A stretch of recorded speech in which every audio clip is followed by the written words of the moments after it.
listening to Studio 57 Radio, your home for underground hip-hop, rap, and R&B. Studio 57 Radio.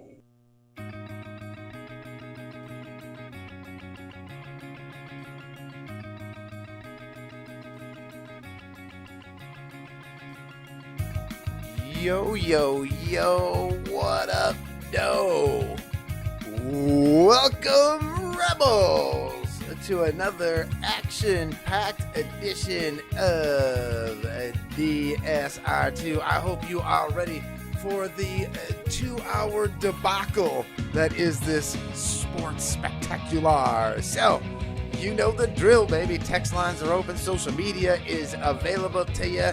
We got NBA playoffs, NHL, all kinds of stuff. Plenty of crap to get into. You know we'll go on tangents. We'll get on rants. It'll be radio for 2, and we'll be all over the damn place. But have fun. Enjoy the ride. Buckle up. Come hang on with us. Let's get to it. So without further ado, let's do the do that we do at DSR2. I am Scrappy, and here is your host, Johnny the Moose. Hey, we are back here for another edition of DSR2 on this little steamy here Wednesday. We're actually moved the studio into the new Arc. We're floating along I-94 there in Detroit. Yes. So, Yelling at swimmers. What are you doing? It's swimmers. It's doo-doo water. Get out of there. Get out of there. Swimmers and jet skiers and wave runners. And Holy cow. We're waterlogged like a mofo here, that's for sure. Yeah. So we got Lear lots of others. We got NBA conference finals going on. We got NHL Stanley Cup finals going on as well. We got new rules coming down from the NCAA. Plus, we got all sorts of craziness going on there. Fans basically just say, "Look at me, me," at the Tour de France. They're causing major violence.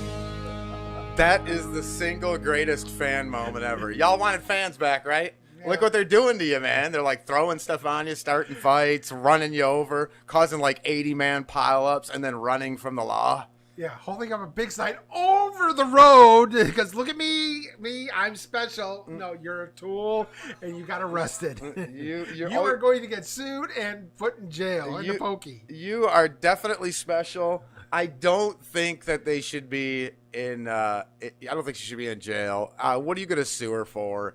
It's so stupid to me there on are multiple some levels. guys that got injured and they had to pull out. Right, but what do you think this bitch has got anything? Yeah. She came there to Tour de France with a sign that says "I love my grandma," and you think this bitch has got any money? No. What are you gonna sue her for? Her 1997 Honda Civic? Oh, it's actually a Peugeot because she's in France. It's just, whatever, dude. A Peugeot. Isn't that what you wipe your ass with? Isn't that like? Oh, that's a duvet. My bad. No, that's a bidet. Bidet, not duvet. Yeah, that's something else. That's like for the end of the bed. Last name of Dubé in high school. It's not. That's a bed cover or something. I don't know where we're going with this, but anyway, it's no, dude. Whatever. I don't.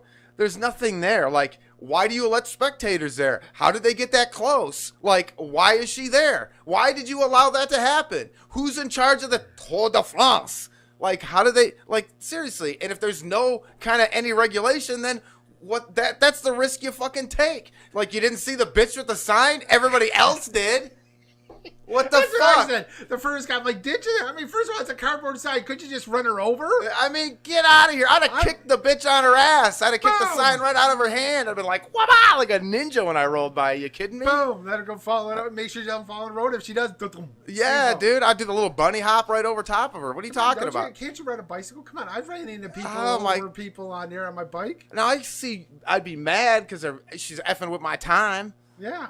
You know, but I mean, like, how many people wiped out? But I mean, come on, man, an 81-man pileup or whatever the hell it was over a bike race. Come on, man. And like I said, who is there to say, hey, bitch, step the fuck back? Yeah. You know what I'm saying? Where's the other spectators? Hey, what are you doing? Back up. Yeah, what are you doing? I got money on the German guy you just wiped out, you dumb one. Ironically, her grandparents are from Germany. Bitch, she's really great. Yeah, that's good. Grandparents are like, I don't know who that bitch is. Who? No, I don't know who she is. I don't know who she is. She's not related to me. Yeah. I ain't never seen her before in my life. Oh my god. Take it away. Dude, it's just Grandma, shut up. it's just. Who are you? Nana? Oh my God! It just messes with. So yeah, so arrest her, put her in jail, sue her. Why? What? What's that gonna do? Put who in jail for what? Why? No. What? There's no any. What? Is there etiquette? Is there unwritten rules to Tour de France that I don't know about? Like, is there a chalk line that she passed she wasn't supposed to and she'd been warned? Like, no, none of that. Shut the fuck up. Get out the way, man. Like, go around the bitch. What, there wasn't enough room? Like, what was she, in the middle of the thing with her arms sprawled out, laid in the road? You couldn't get around her? Like, I used to go around all kinds of shit on my bicycle. Well, there were a big group of guys there all at once. Come on, man. You had the damn sign. Like, the damn sign was like big as her when it unfolded and did stick out. Like, oh, I'm sure, but come on, man. And then what are you going to sue her for? Yeah. What are you going to sue her for? Her apartment in France? Yeah. Come on, man. Yeah. It's just dumb. So I don't know. That's the most action that sports seen since Homeboy got popped for drugs and doping and all that. Yeah. I mean, like, this is what you guys need for the sport. You need one of the most epic cheaters in the history of sport, and the biggest dumbass fan in the history of the sport. That's the only way you make the news. Nobody cares. It's the Tour de France. Who's even talking about that? I'd rather talk about Serena's valiant effort. Yeah. And trying to struggle through the whatever the hell was going on with her leg and trying to play that match. That was like the second one on her because there's a guy who was facing well, they're sliding and falling all over the place. Yeah. He's battling Nadal, and basically something blows out on his leg. Oh, no, I can go. I mean, he's like laying there dying, and they're like going up there. Here's a couple of Advil. All right. But I mean, I'd rather get into that than the Tour de France. We're talking about an idiot fan. What are we talking about here? I just got a text on your payment error number 83921. John, due to a payment error, you were overcharged by mistake. To charge your funds back, click here. Oh. Gee, I must do that. Fucking dolts. Like, what are you talking about? Just like, oh yeah, Chase Bank. I haven't used Chase Bank, I don't know, in 20 years? Yeah. So, yeah, I'm going to click on that. Yeah, here, let me click on that. Dude, so, like, my day job, it's very techy, and so they do testing to check, because there's phishing scams all the time. Oh, yeah. And so they run ghost shit on us and try to catch us slipping, and they do the report, like, every month. And they're like, all right, well, you're going to have another meeting because people are stupid and clicking on shit they shouldn't be. And I'm like, man, how do you guys fall for this crap? It's like, are you that naive? Like, I'm a Nigerian prince on there, and I have billions of dollars. If you stick on it and give me like $1,000, I'll send you 25% of my life earnings. Wealth, yeah. My wealth. Gee, sure. Yeah, let me do that. How about this? You tell me your routing number and bank account number, and I'll make sure I transfer it over to you. Oh, yeah. You flipping idiots. I'm not giving you mine, but I'll take yours and then basically take all your money out. Yes. Then I'll close the bank account, move it to another bank. Just like that one guy got like in the Caymans worth like $50 billion on there because the bank screwed up. Yeah. Transferring that to a Brazilian bank and I'm out of here. Yeah. Bye. Yeah, they will. Well, you better go there. You better go to the Brazilian. No extradition. Grand Caymans or Brazil. Baby. Yeah, I go to the Caymans, but personally. But yeah, that's like if you don't do that and you don't do it quick, they're gonna come get your ass. Yes, you're going to jail. Yeah. Not if I'm in the Caymans. Bye. Bye. See ya. Oh my goodness. One day you wake up. $50 billion. I'm in the Caymans. Come get me. You can't. And then that one day you wake up and see the news where there's an extradition treaty all of a sudden, and you're like bolting out of there and going somewhere else. Yeah, buy my own island. Yeah, you're like, oh Moose shit. Land. Yes. Like, oh shnikes. Oh boy. Buy an island in the middle of nowhere. It's mine. I'm the ruler. And the rule, my own laws, my own rules, my own infrastructure, and I guarantee you my windmills won't freeze. And if I come back here, I can go diplomatic immunity. All right, so crazy injuries going on in obviously, especially in the NBA going on there. I mean, it's dude, Good news is Giannis is basically. I can't believe it's it. only no structural damage. I can't believe it. I watch it. I'm like, owie, owie, owie, owie, owie, owie, owie. So I've got 2 blown out knees that need to be reconstructed. So they're willing to do it, of course, but I'm a little young yet, so they want me to wait because they only last so long. Right. So they want me to be in like my mid to late 50s, depending on my health, that kind of situation. So I have the hypersensitive knee thing going on. Like I like anybody if I bump my knee, I want to cry. If I kneel down on something or even just hard ground, it hurts really bad. And so when I saw that knee kind of go the wrong direction, I mean, it bent the wrong effing way, dude. I thought for sure. I was like, he's done for the season. There's no way there's no way. He said for next year. Yeah. Oh my gosh. And so, the fact that there's no structural damage in there is amazing. It's crazy that I saw that and thought that, and then Trae Young steps back on a ref's foot and has a bone bruise, and is questionable for tomorrow. Right. And he didn't play. But all that being said, if I'm a Milwaukee fan, I'm not feeling too good. We can get into it right there, guys, if you want to. That's where we'll get rolling. Right the 313-307-5340 is the text line, guys. If you want to get in on the conversation, Studio 57 Radio across all of social media. We're on Spreaker, TuneIn, Stitcher, and others. So go ahead and get in on the conversation. We love to have. But if I'm a Milwaukee fan, I'm sweating a little bit. I mean, to be honest with you, Atlanta had you handled before the Giannis injury, and they didn't have Trae Young. Right. And nobody scored. What was their leading score? 21. And Bogdanovic, or whatever the hell his name is. Yeah, he had 20 points, but that's probably the best that he's done in a minute, because he was launching up bricks the last 2 games. Hey, Canada Mike, good to have you here. Happy Canada Day to you tomorrow. Hope you enjoy your day. We missed you, I think, the last couple of weeks, at least in the text, so glad to have you back. So if I'm a Milwaukee fan, I'm sweating a little bit. Oh, yeah. And, right now, we said it last week, too. Right now, it just feels like Phoenix is in the driver's seat when it comes to this year's championship. They seem to be kicking on all cylinders. The Chris Paul thing didn't really slow them down too much, and looks like they're going to be healthy going forward. As long as they don't have any issues, they could be playing against a hobbled team, no matter who comes out of this conference. Because I don't care.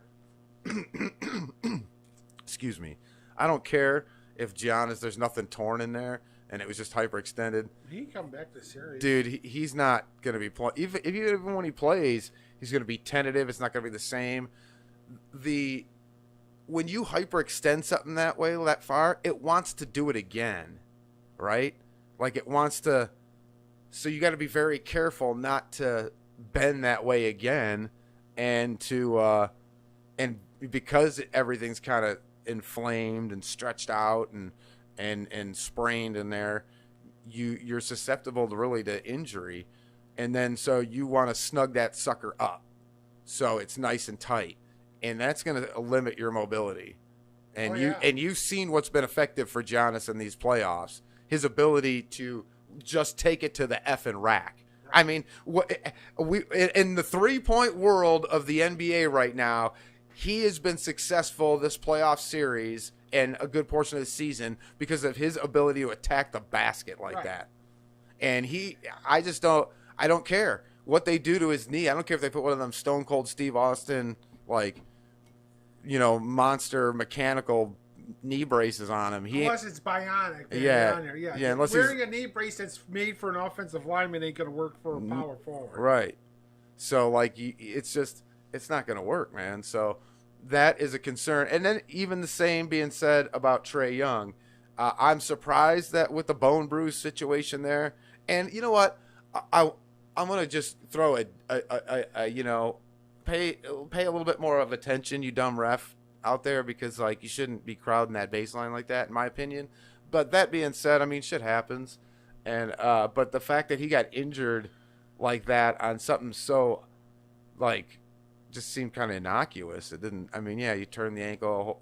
He walked away off on it. Hopefully, he takes even if that game's a little rough and he gets a day or two off, maybe he'll be all right.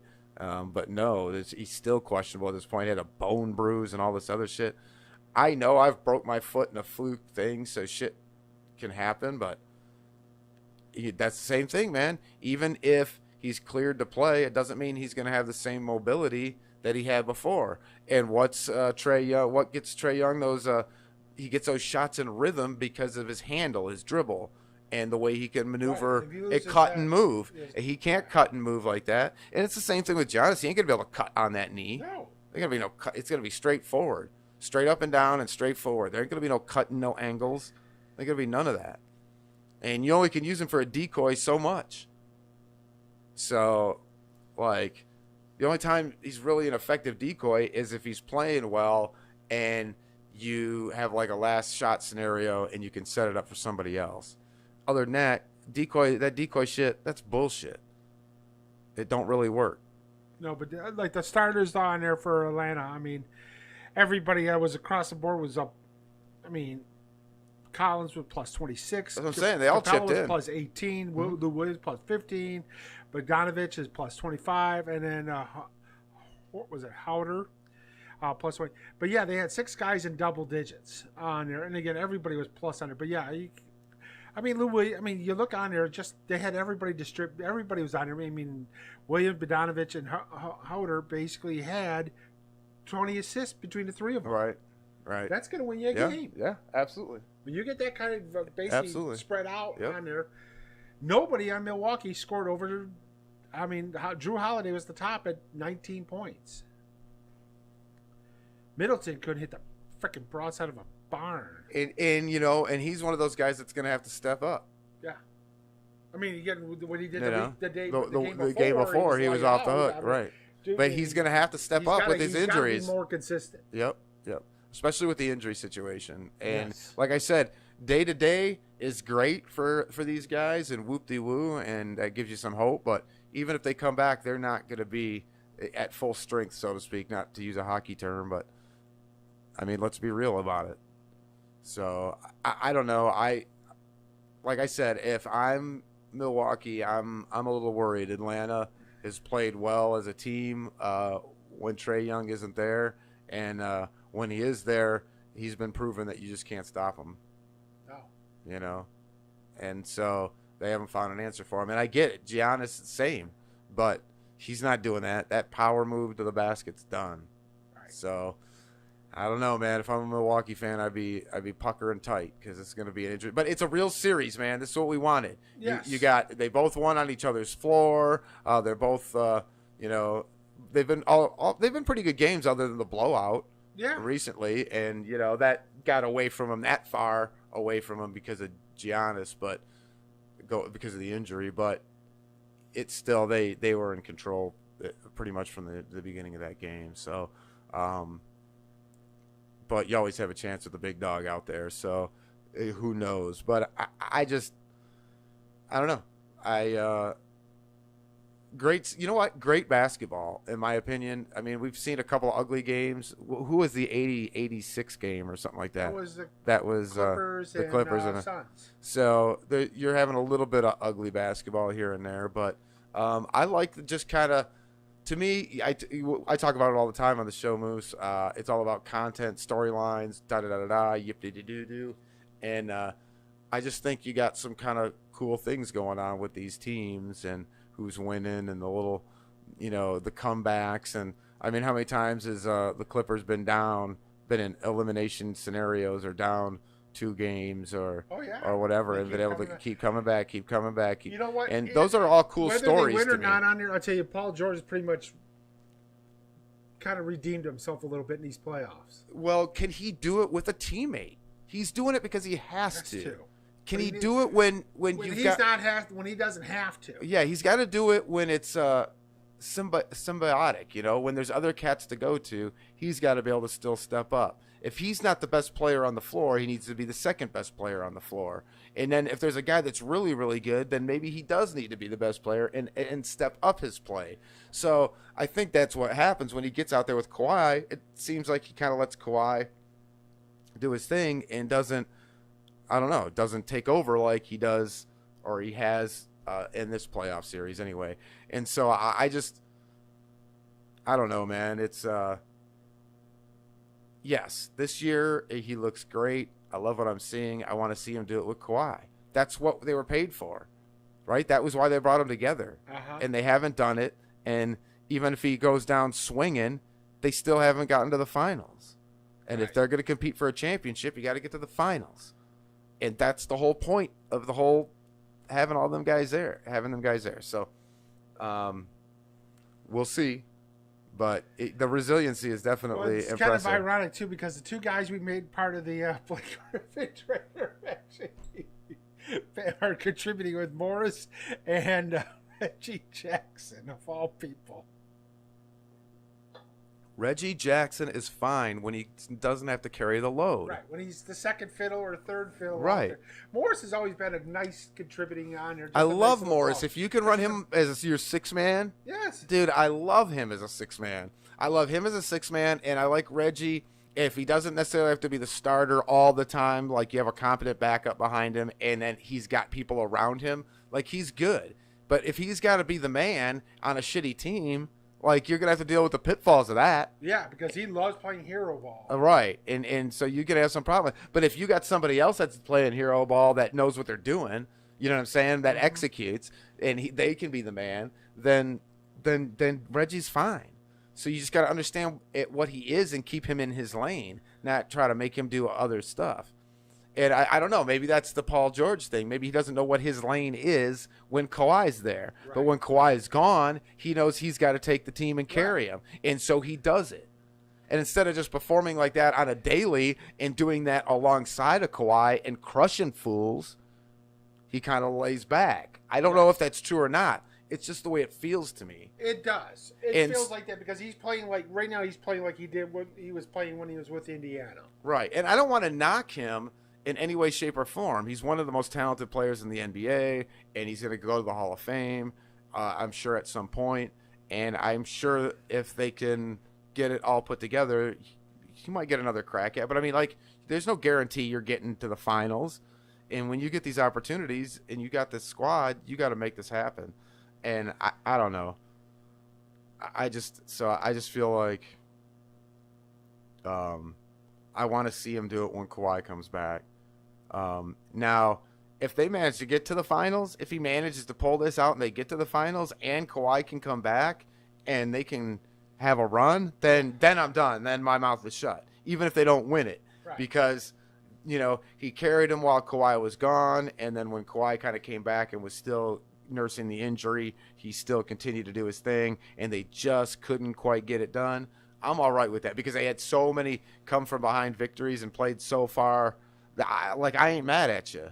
Then you got me. Right now, I still have that little sense of, like, maybe he holds back and you know, maybe there's two faces of Chris Paul, so to speak. Right. If they come back and win this on there, some reason on there, the Clippers do, and Kawhi comes back in the finals and has Kawhi like finals under.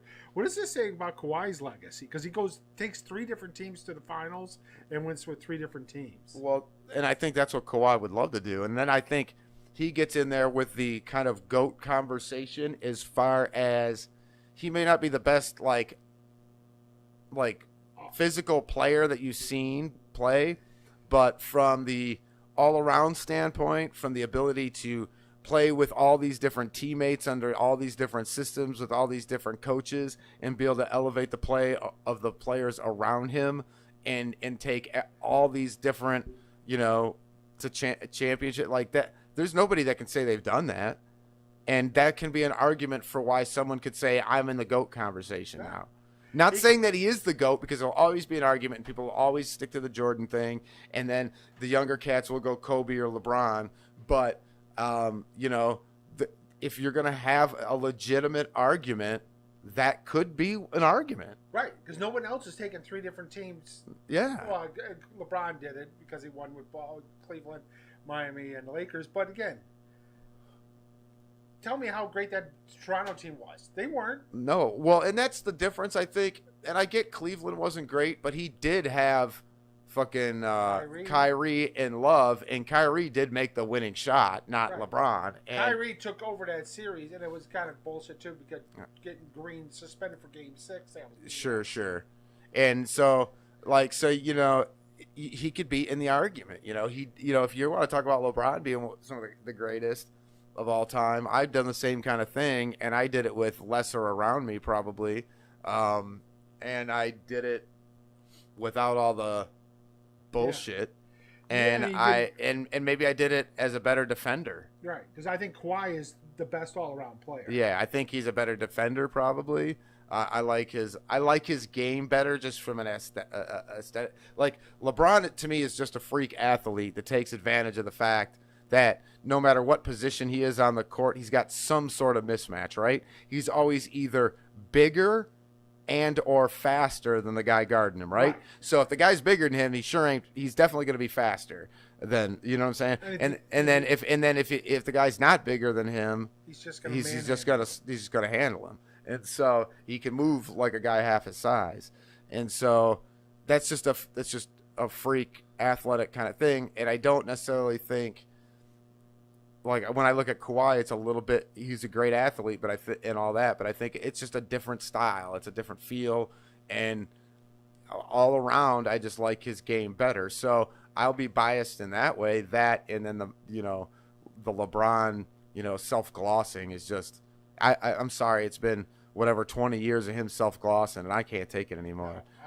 You know what I'm saying? Like, and we don't hear 2 words out of Kawhi. Yeah, you know what I'm saying? Because he takes after, again, who was his mentor? Timmy. Yeah, right. Who you never heard of. And his first coach in the league was Pop, and that was their mentality there. Pop would do the talking. And so he's just kind of always stayed in that mentality. I mean, that's how he is. That it fit his personality. That's why he was so successful there and was able to blossom into the player he is now. Yes. And then if they don't get it together, he could go somewhere else and lift another team. And if he does that to a 4th team and does that, then it's like, that's what I'm saying. Like, let's say they just get to the finals and Kawhi comes back and plays well. It goes 7 games, but they don't win it, and they can't redo his contract. They can't figure things out. He goes to another team and repeats that process. I mean, that's still amazing. Even if he's not cashing in the rings every time, that's still amazing. So, though it makes it harder to be the GOAT, and like you said, if he did it with 4 teams, that would be redonkulous. If he was like known as the league mercenary, where he basically said, hey, I'm just going to go here and win a title. Oh, nah, I'll go over there and win a title. Yeah. He's like the Oprah of NBA championships. You get a title. You get a title. You get a title. So we got that. Also, we got a couple coaching moves on there. Carlisle goes back to Indiana. I ain't mad at him. I don't know why Boston didn't make a run at him. I think he wanted to go back home where he started. I mean, I think it's his last stop. And it's just but that's not like home, is it? It's not like. Yeah, it is. Oh, is it? Okay, yeah. I guess. I don't know. Indiana's like one of the least. That's one of the least attractive jobs, I guess, is the way I'm trying to say it. I mean, it depends on there. I mean, I would think Boston would be more of a better option. Chauncey finally getting a gig there at Portland. And then all that heat coming out from the 90s. This dude, I was like 20 years old. Properly. Well, it's one of those things to me that, like, I don't want to downplay any potential victim here. So if something happened, then it should have come out. And if it didn't, and it happened all this time ago, and dude, he's married, raises kids, his daughters. There's never ever been a peep since. No one's popping out of the woodwork saying anything now, which is. And he even said this. What happened then on your? Yeah, that whole thing changes. Made me the man I am today. Well, it made him basically. And everybody wanted him to clarify. He didn't put himself in situations where something could come out. Right. Well, it's like, no, I'm not going to do this. Well, it's one of those things they wanted him to clarify on, and of course, the PR, horrible as they were, they cut him off. But they were in the fact that he shouldn't answer that. But what the correct answer is it's super simple, and you can't get into victim blaming or whatever if there's such a thing. But it's just simple as I learned a lot from that situation just because of that simple fact, right? You can't trust anybody when you're in these situations. When you're who you are, and you just can't trust people, and anything could happen. He did pay out a civil suit, but in those days, that's what you did. You just paid out so you didn't have to, it was cheaper. Yeah. I could pay you this little bullshit money to make you go away, and quite frankly, if all these things that you say happen, like, why would you take that money? And so if you take that money, so I think that's kind of how that was kind of the thought process. Maybe when it happened, like, it's like, okay, she got bullshit money and took it and ran. So this is kind of just one of those situations. And I don't know if that's what it was or not, but you can't get into that. You start talking about that stuff and they're going to start asking those kinds of questions. So, but PR's got to tell them ahead of time, you're not going there. And really opening the door by saying that it changed your life. I know what he's trying to say, that, hey man, when people come after you, you just got to be double careful, and you can't even be nice to folks sometimes, or do extra for people because they'll misconstrue, or they'll use that vulnerability that you put out there against you. And so maybe that's what he's saying, maybe not. But it's like one of those things where, I don't know, man. To me, it just doesn't feel really relevant now. Right. 20 years ago, this should have been hashed out. Now, whatever, 20-something years ago, 24 years ago. I mean, and you haven't heard a peep from nobody since, and nothing coming out now. And I don't know. Somebody brought something up there. To me, it almost seems like a non-story. Basically, they wanted a hot take, and they wanted a hot story comment. It feels like it just feels. This like reminds me of something similar to basically.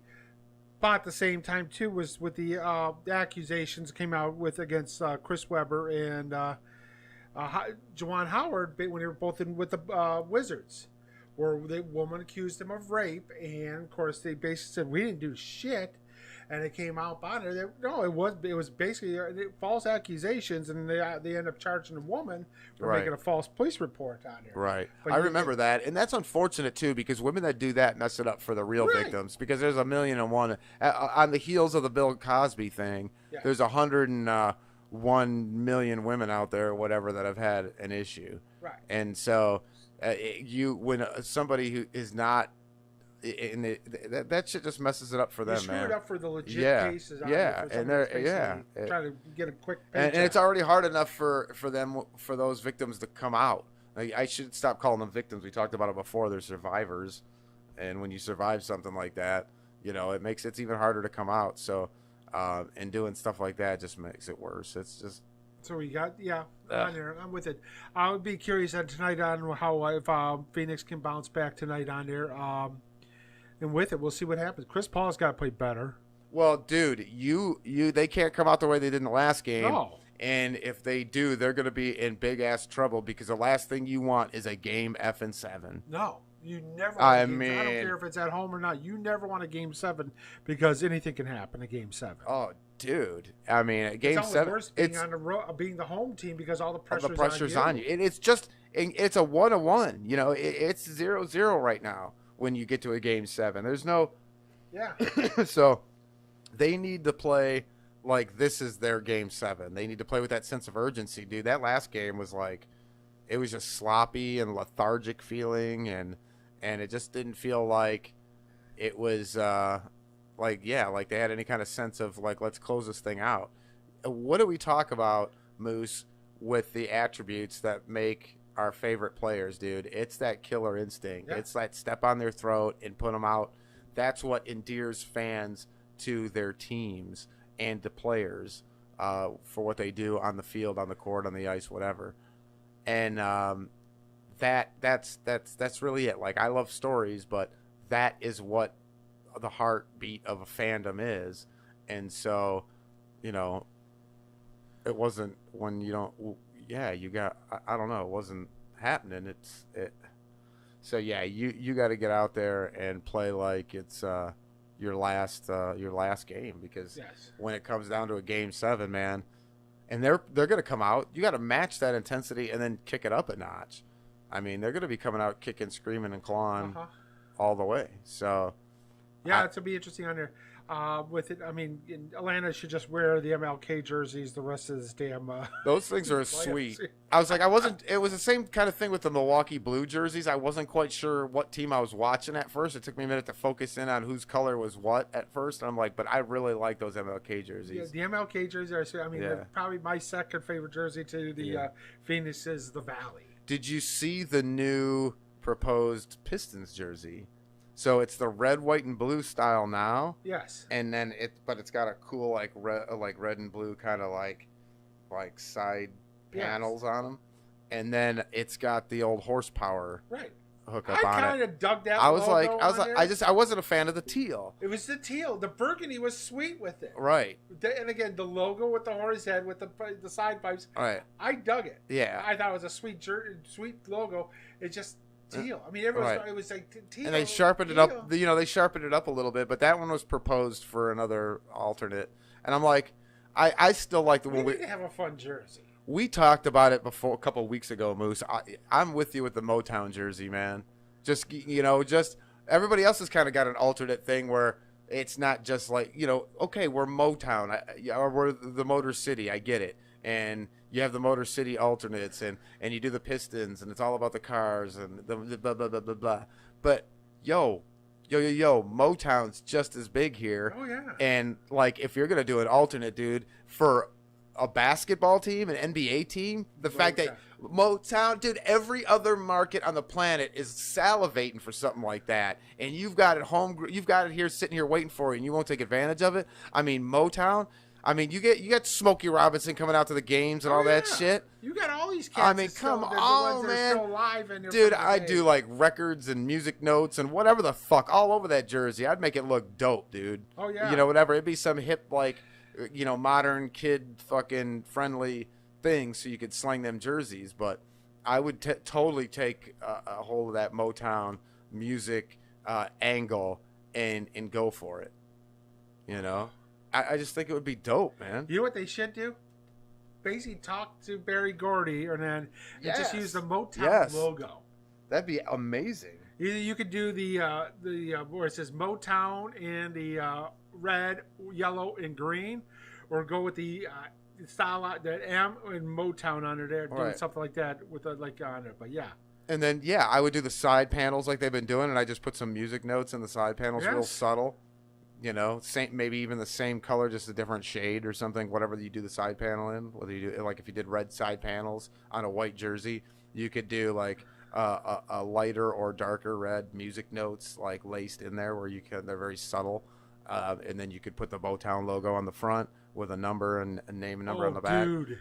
I think they'd be so fun. And you know what? He'd do it for like a half a point probably. You know what I'm saying? He'd do it super cheap because of the play he'd get and how cool it would be. And it would be totally worth it for the NBA to get on that. Yes. You would totally kill it in jersey sales just locally, let alone on a national level. Motown is way more national and worldwidely kind of thought of highly over the fucking Pistons. I mean, let's be real about it. I mean, not to be a fucking joke, but but like worldwide, nobody gives a fuck about the Pistons outside of Detroit. Right. But Motown is worldwide. It's worldwide, baby, whether you want to believe that shit or not. And so, like, I was in the music industry for a long time, I know.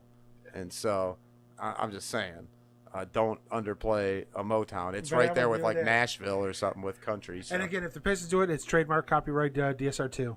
I want my jersey. Oh, baby, we want more than a half a point. I want a jersey. Oh, yeah. I want a Cade Cunningham Motown jersey, damn it. Well, and that's the other thing. I get local talk on the Degenerate Gambling Network. Have to talk about stuff, but come on, dude. It's Cade Cunningham or you're wasting your time. Yes.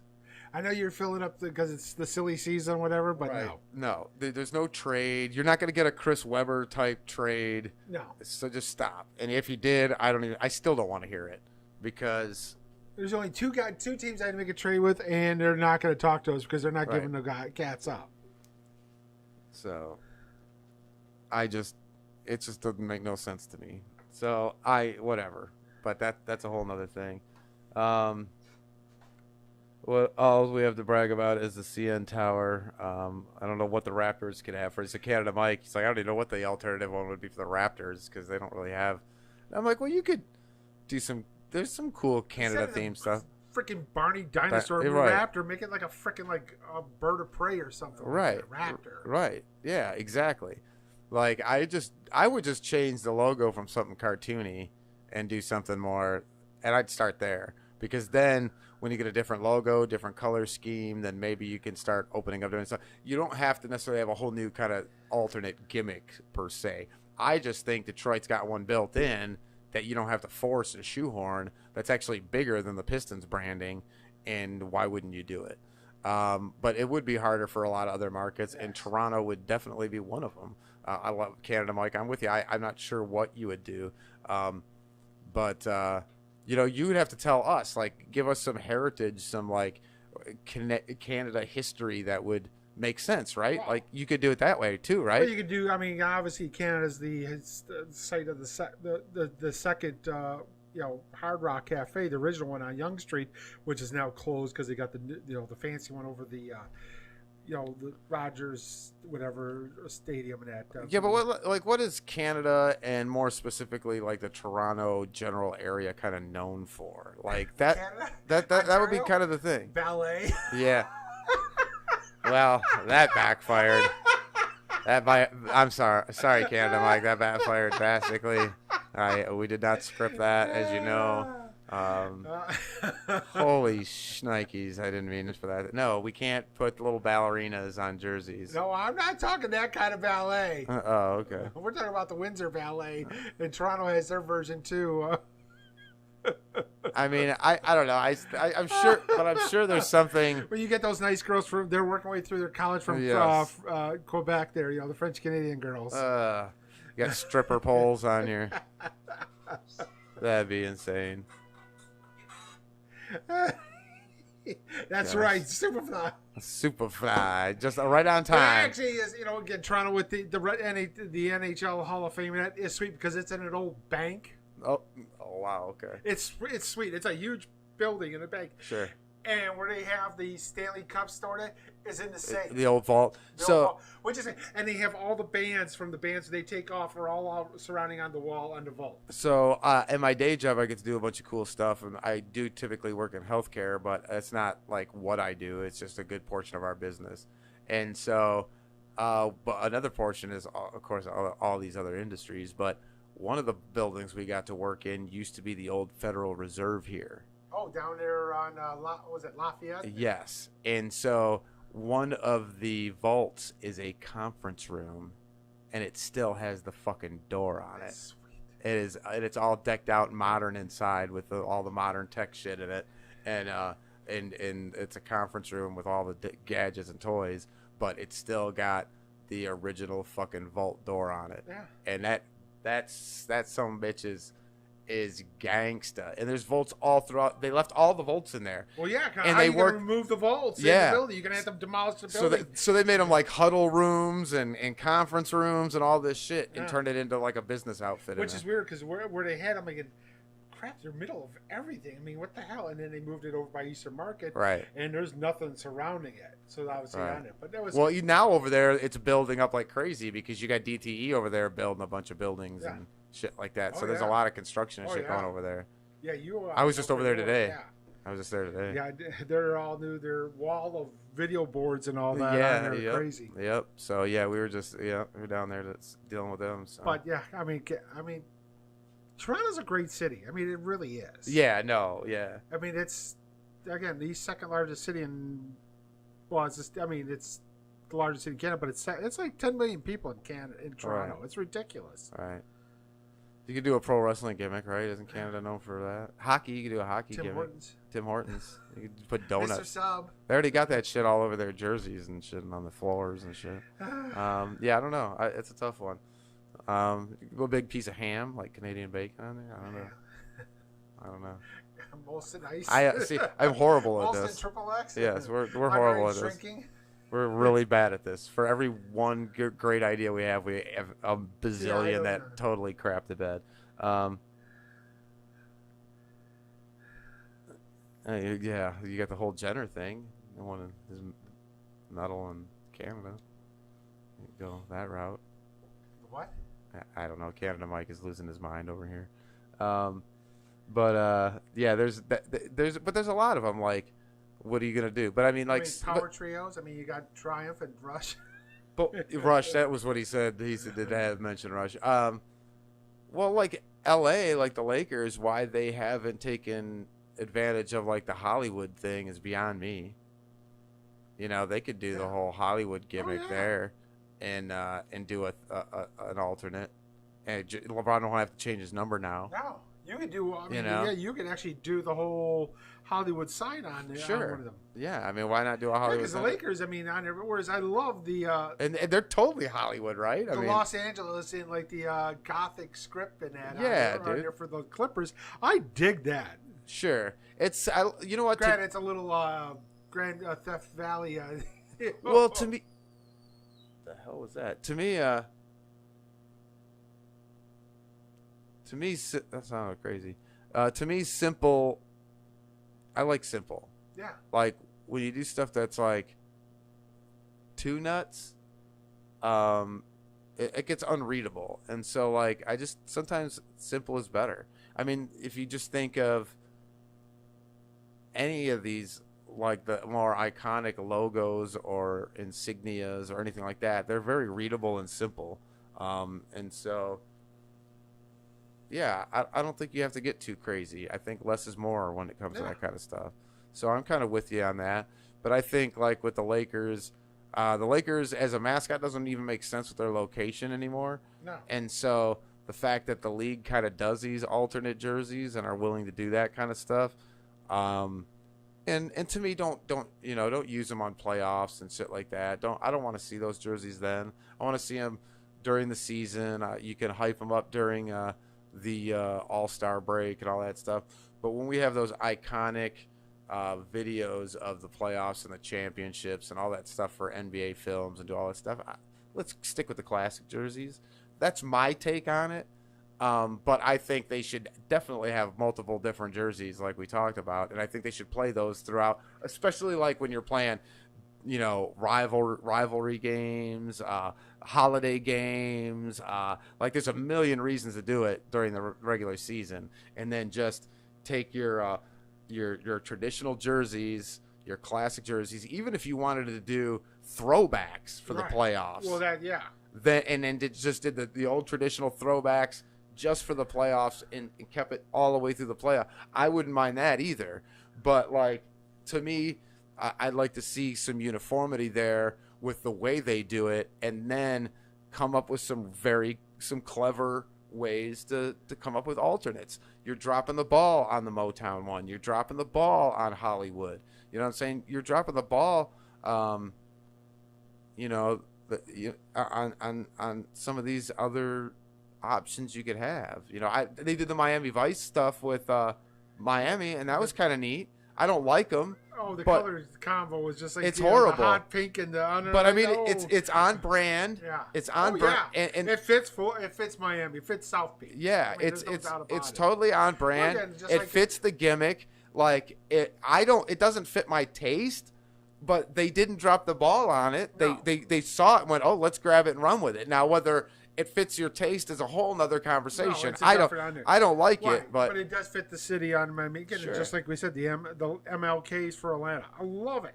Yeah. The Valley for Phoenix with the colors, the desert colors in that. Perfect. I love the Valley on jersey in that. So they got some really good ones. Being a big guy, I don't think I'd ever wear a basketball jersey because I'm too damn big. Basketball jerseys are kind of, if you get for slim guys. Yeah, and even then, it's kind of like you got to get one that fits and looks nice. And when you're a grown ass man wearing another dude's name on your back is a little weird, especially if he's like younger than you are, unless it's your kid or something. And then the custom jersey thing is kind of cool, but really, how often do you wear it? What occasion do you wear it for? What, when you're watching the game, you grab your jersey and wear it? I mean, I don't know. I like jerseys. You know where all my jerseys are? They're all on the wall. Yeah. You know, my McCarty jersey's hanging up there. I mean, I still got my Michigan jersey from. I got a couple other ones hanging up. My Michigan hockey jersey. Closet. The damn thing's like 30 years old. I still have. Yeah, I got stuff on there. Well, hockey jerseys, I think hockey sweaters are probably the best translator of what you can get away with. It just feels like you're wearing a pullover. Yeah. And it keeps you warm as that extra layer. They tend to look pretty good. You can we have a hoodie underneath it and throw it over that. We did that in the early '80s. We're all wearing hockey jerseys on there in high school and that. Of course, I wanted a damn Edmonton Oilers jersey and I didn't have it. But. The hockey sweater is I think the lone exception to any jersey to me.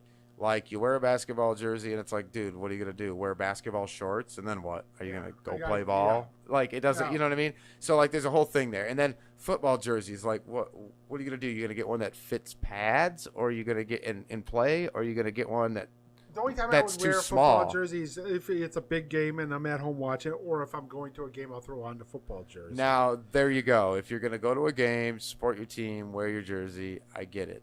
Baseball jerseys aren't too bad for the same reason. Yeah, same thing. If you're going to the game and you're going to hang out, watch the game maybe with your friends in the backyard and barbecue, maybe you put your jersey on. Yeah. But I think basketball jerseys are the toughest ones, and then I think the hockey ones, those are the easiest ones. Those are the ones where you can kind of. Again, really, is there a bad hockey jersey? I don't think so, because, like I said, the way they're cut and designed, it's kind of like there was a whole era in the '90s, early 2000s where cats wore like these pullovers, where it wasn't really a hoodie or a sweater, but it was kind of a sweater. It was just that extra layer. You wore them here in the Midwest during a certain time of the year. You know what I'm saying? You could quick take it off, whatever. And the hockey sweater feels like one of those. And so, and like you said, they don't look bad. They all look pretty good. With a hockey jersey, you don't need somebody's name on the back because it's got the logo on the front. It's so big, and whether it's on the back. And again, I always said is if I'm going to get a name on the back on it, like a hockey on it, has to be one of the Immortals. It's got to be an Eiserman. It's got to be a Gordie Howe. Sure. Again, it has to be a Wayne Gretzky if I'm getting an Edmonton Oilers jersey, or again, it's going to have to be a Kenny Dryden Montreal jersey. So my Darren McCarty jersey came on because of the hotness of that year. And my girlfriend at the time, actually my daughter's mother, bought it for me. She was a big Fedorov fan, and I was obviously, because of what went down with Lemieux and all that. I was like, I was a McCarty fan, of course. Eiserman was my boy. I watched him. I stayed up when I was supposed to be sleeping and listened to the draft on the radio, a Canadian station, and for when we landed Eiserman. Like, that's how into that I was as a kid. So Eiserman was my guy, but she got me a McCarty jersey anyway. So I would wear that when we went to the games, and then when I deliver pizzas. I made a ton of money when I was younger, and I delivered pizzas during the Red Wings run championship years.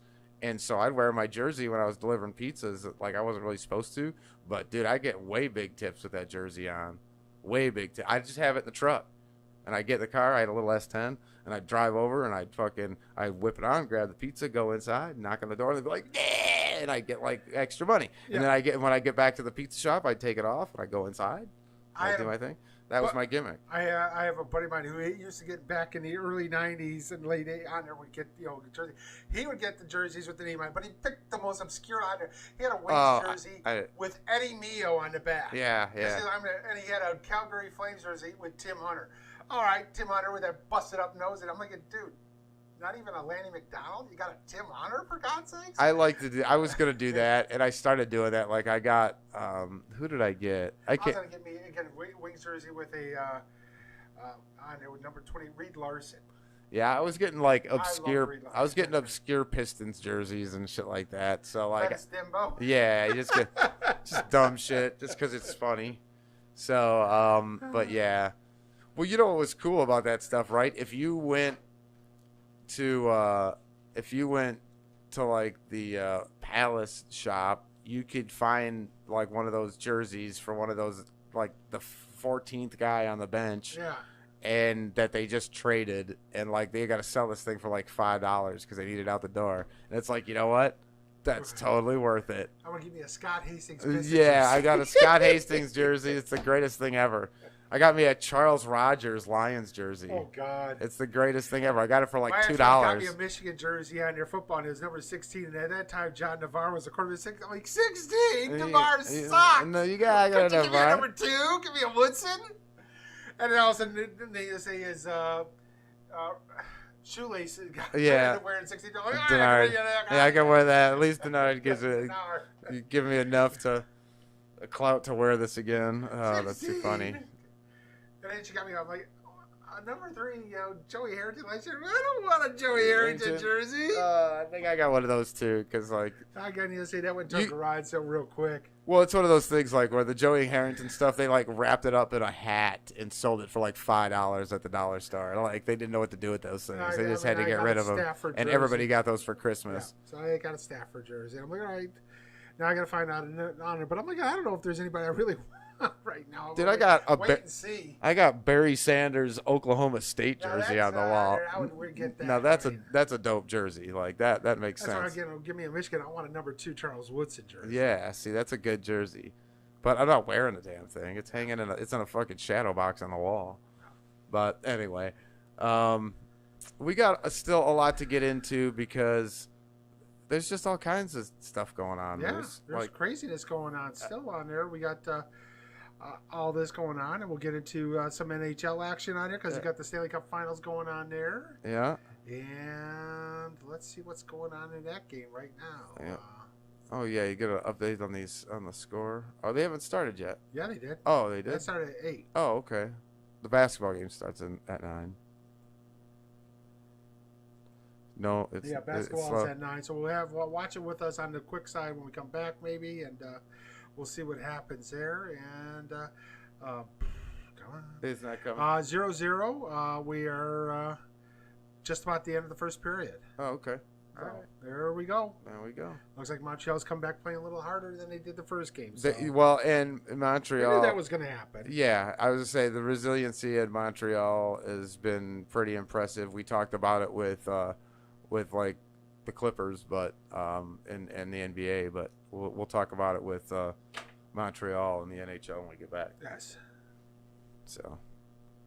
And again, I think this is gonna be a really good series on there. You've got the 2 best goaltenders on there, so we'll talk about that in just a few. We're gonna take a quick break here, and we are DSR2 Studio 57 Radio. You're listening to Studio 57 Radio, your home for underground hip hop, rap, and R&B. Studio 57 Radio. Party people, this is the original Doc Ice, and you are definitely listening to Studio 57 Radio. And if Studio 57 Radio isn't on, then your radio ain't really on. Check that. You're listening to Studio 57 Radio, your home for underground hip hop, rap, and R&B. Studio 57 Radio. Hey everybody, Scrappy here to tell you about That Radio Show. Hang with me as I break down the world of entertainment with great guests, celebrity interviews, awesome games with wonderful prizes. Also, we've got the biggest library of underground hip-hop of any station on the net. You mix in a little stand-up comedy and a text line so your voice can be heard, and you got a pretty good little show. But add listener-controlled programming? Yeah, you heard me. Listener-controlled programming, where you, the listener, can decide what makes it on the air, and now you've got the greatest show ever created. So join my show, your show, our show, the people's show, That Radio Show, each and every Tuesday, 7 p.m. Eastern Time, only here on Studio 57 Radio. Hey everybody, this is your boy Big D, here to tell you about Mark for Life Tattoos. Guys, this place is the cleanest, most laid-back studio in Metro Detroit, and the artists are top-notch. And if you're like me from the D, you need to stop in on Fridays for that D-Day and get your old English D for only $20. Not interested in tattoos? Mark for Life does body piercings. Mark for Life is located at 22533 Van Dyke in Warren. And the guys are there 7 days a week from noon to 9. So give them a call at 757-2222. That's 586-757-2222. Tell them Studio 57 sent you and get 20% off. So what are you waiting for? Call them now.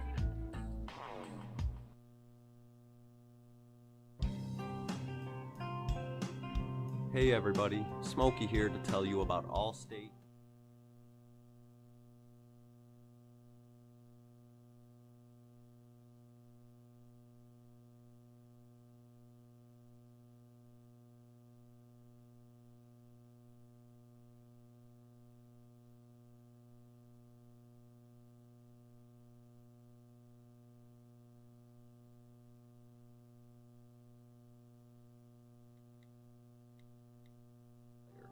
Winter fast approaching, the most important thing between you and the road is your tires.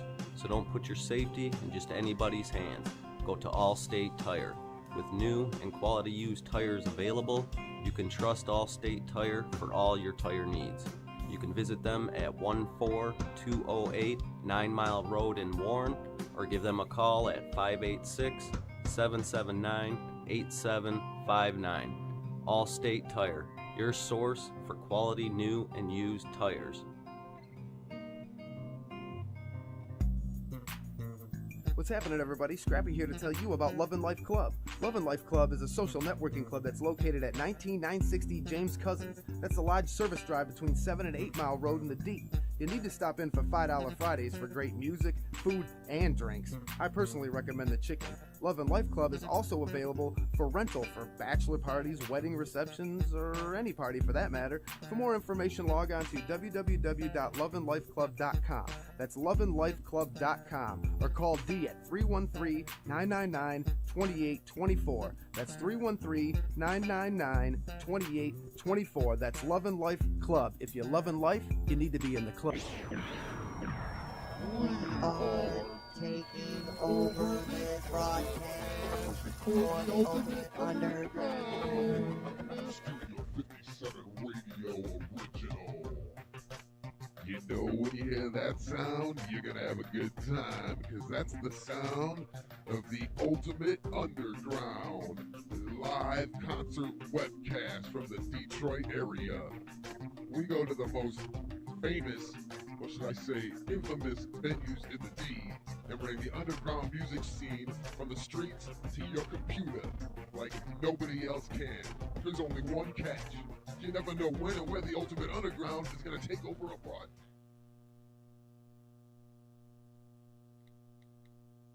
So you need to stay tuned to Studio 57 Radio all day, every day, for clues on when and where the next Ultimate Underground may happen. Now, there's no other station on the net that's going to give you this live webcast of some of the hottest artists in the D. That's the Ultimate Underground live on your home for hip-hop, rock and metal, Studio 57 Radio, baby. Goodbye.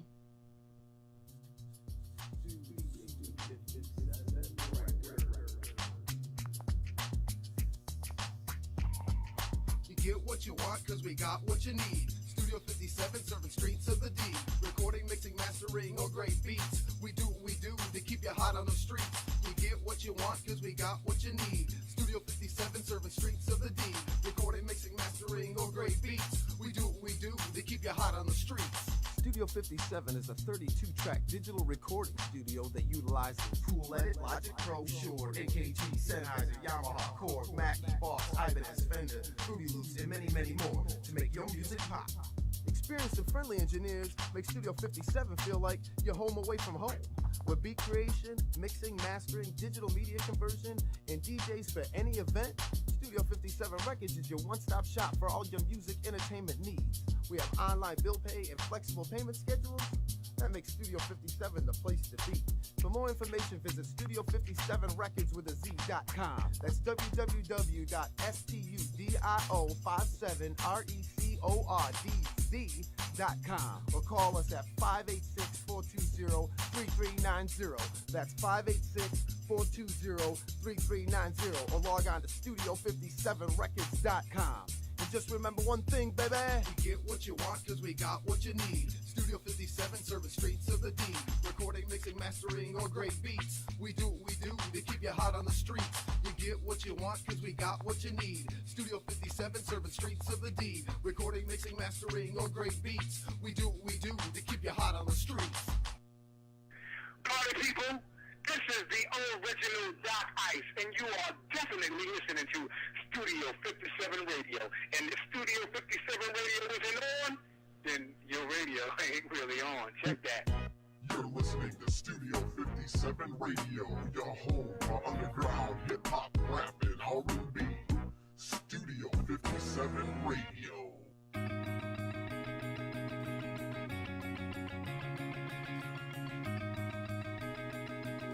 Welcome back, Rebels!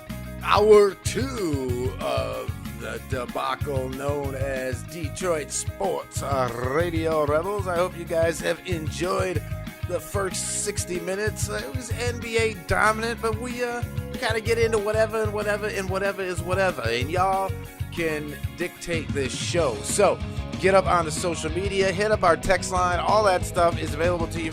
And guess what? We even got some old school Gmail, Studio57Radio at Gmail. Hit Studio 57 Radio up on all social media across the board. We're on Spreaker, Stitcher, SoundCloud, TuneIn, all that fun stuff. Get us where you can get us. We'll take you live. We'll take you on the download. We'll take you on the pre-tape. We'll take you whenever we can get you. 5 minutes, 2 hours. It don't matter. We love having you with us. Get in on this thing. Hour 2 is NHL heavy and whatever you want. You know we're going to get silly, so let's do this thing. So without further ado, let's do the do that we do. And it is hour 2 of DSR2. I am Scrappy, and here is Johnny the Moose. Hey, we're back here for a second hour of DSR2. In case you missed it, we talked a lot about the NBA action. We got a little bit on a tangent. We also talked about cool jerseys and whether Chance the Pros and the jerseys out there. Yes. And we're taking full credit. We want Old Town, copyright, trademark, DSR2. If you take it, damn it, Pistons, I want a freaking Cade Cunningham jersey. Yes. We just want to get cut in, baby. That's all. Right. I want a jersey. Cade. Moose is like ready to give you the size. Yes. Triple X tall. All right, so we got NHL action going on. First intermission, it's 0-0. So we'll get into that. We got the basketball game about to start with the game 6, Clippers and Suns. So we'll get into that. Also, we got, again, as we said, as we get into there.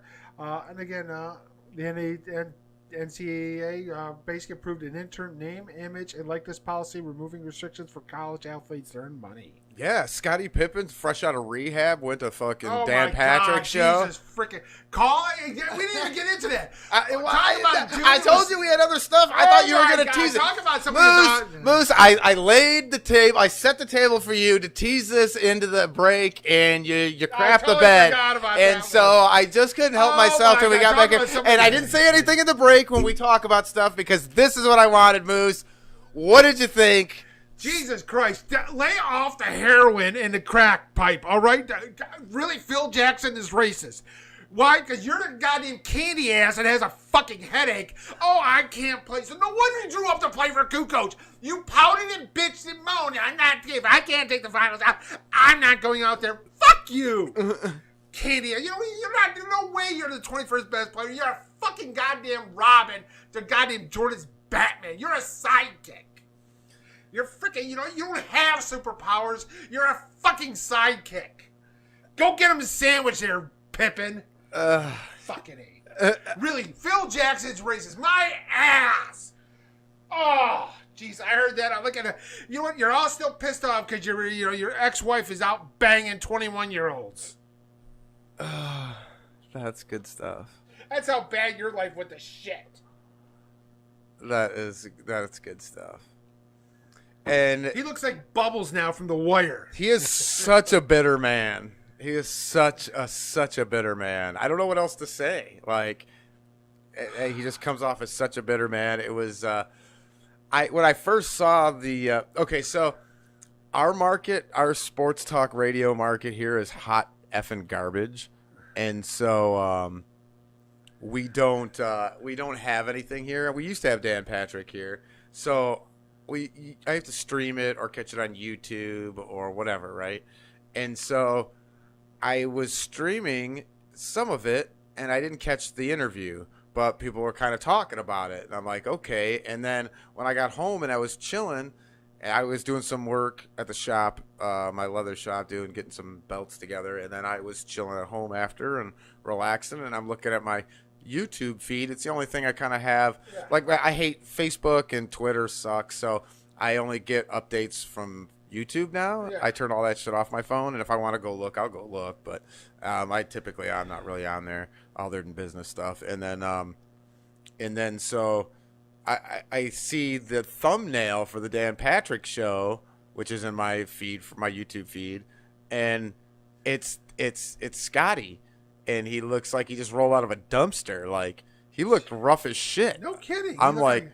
And then I was like, so now I got to hear the interview. Everybody's talking about it, and they got their take on it and what's going on. And I haven't heard the interview. And so I went back and listened to it. And the first thing I thought was like, what's this guy on? Like, he just totally felt effed up to me. Like, it's not just that bourbon you're trying to sling with that horrible sticker on it. What did you do? Where did you get that cider bottle you just slapped a sticker on? Did you make that sticker with your inkjet printer?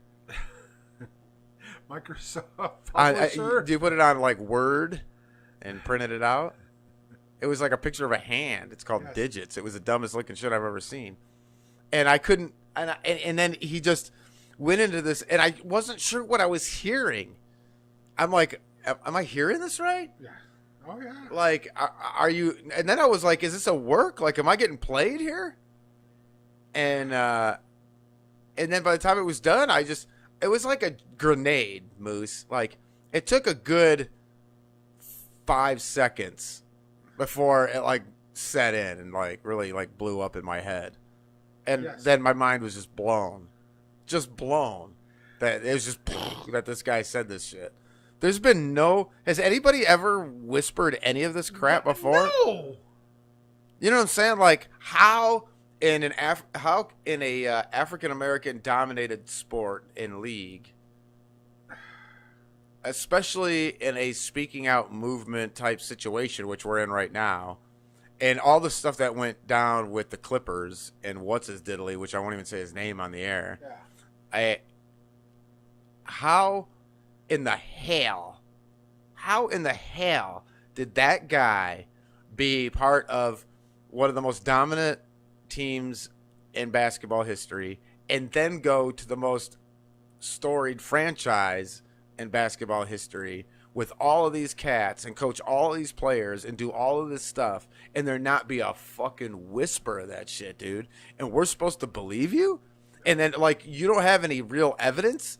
You're just being all, like, a matter of fact and kind of arrogant about, like, well, you guys, if you don't see it, you're stupid. And it's like, if I don't see it, like, I don't get it. Like, give me a real life example. Like, you're saying he didn't give it to you? If he didn't give it to you, he's racist? Yes. Like, he didn't give you the final shot, so he's racist? And this is what all this boils down to? That's the only example you've got? Like, if he's a racist, there's going to be multiple issues. There's going to, if not something so blatant that you're like, that's horrible. You know what I'm saying? Right. And then you would hear it from other people. So, like, there's none of that. Like, there's just nothing. It's just so out of the blue. It's so, and it just came off him looking so rough and looking like he just come off a bender or some shit. And then the way he sounded, and then the words that fell out of his mouth.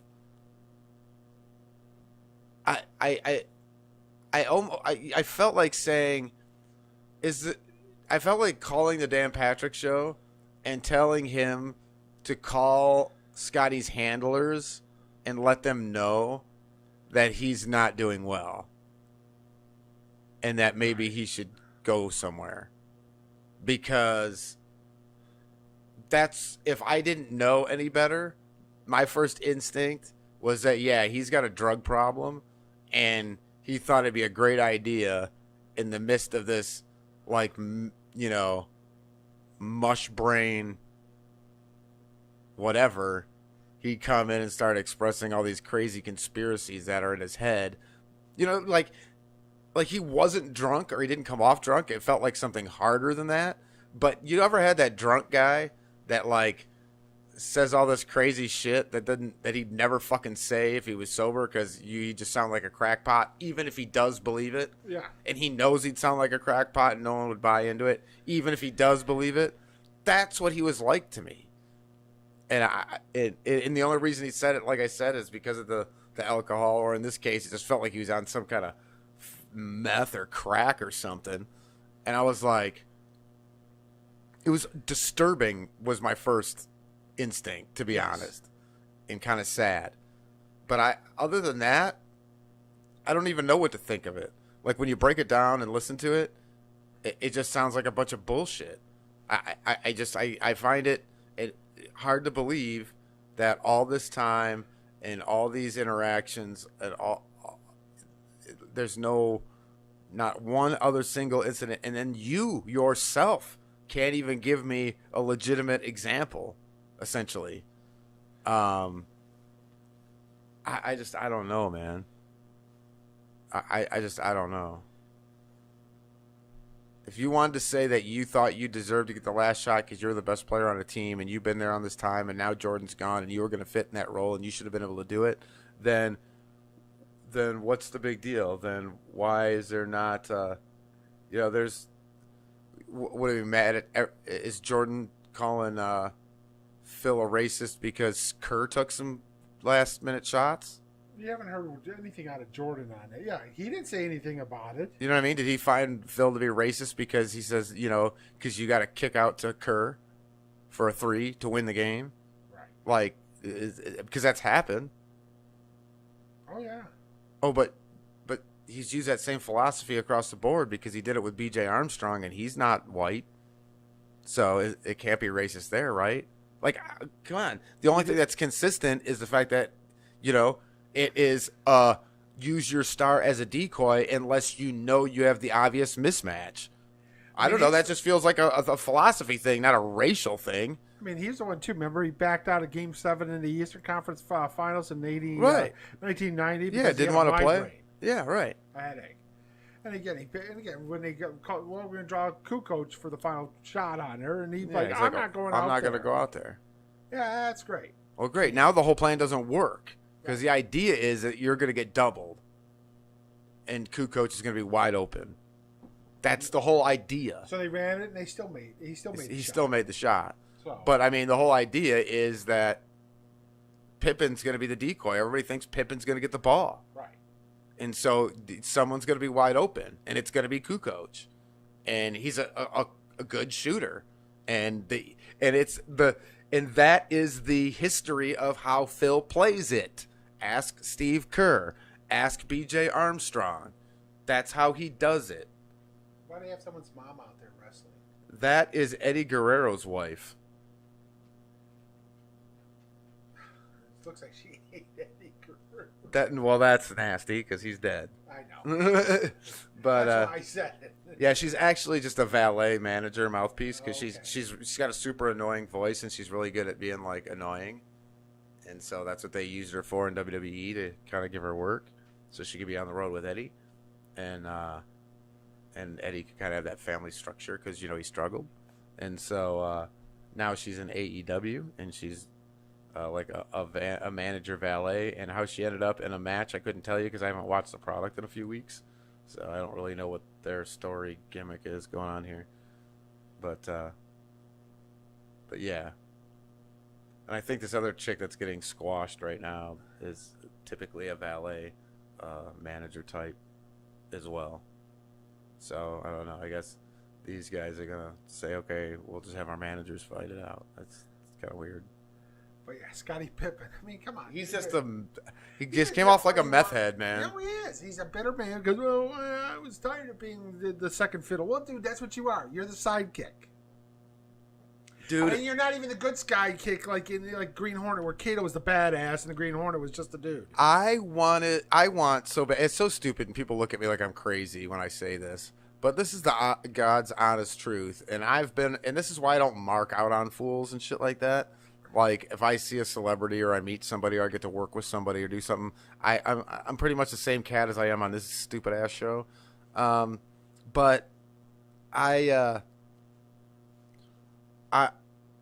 just want to kind of bear witness to greatness, right? Yes. Like, so for me, I don't necessarily have to be the guy, but even if I was like the 14th guy on the bench, to be able to sit and watch that and be a part of that in some small way would be absolutely amazing to me, no matter what my skill level is or where I thought I should be, right? Yeah. So like in music, I did well locally for a while and I had a nice run.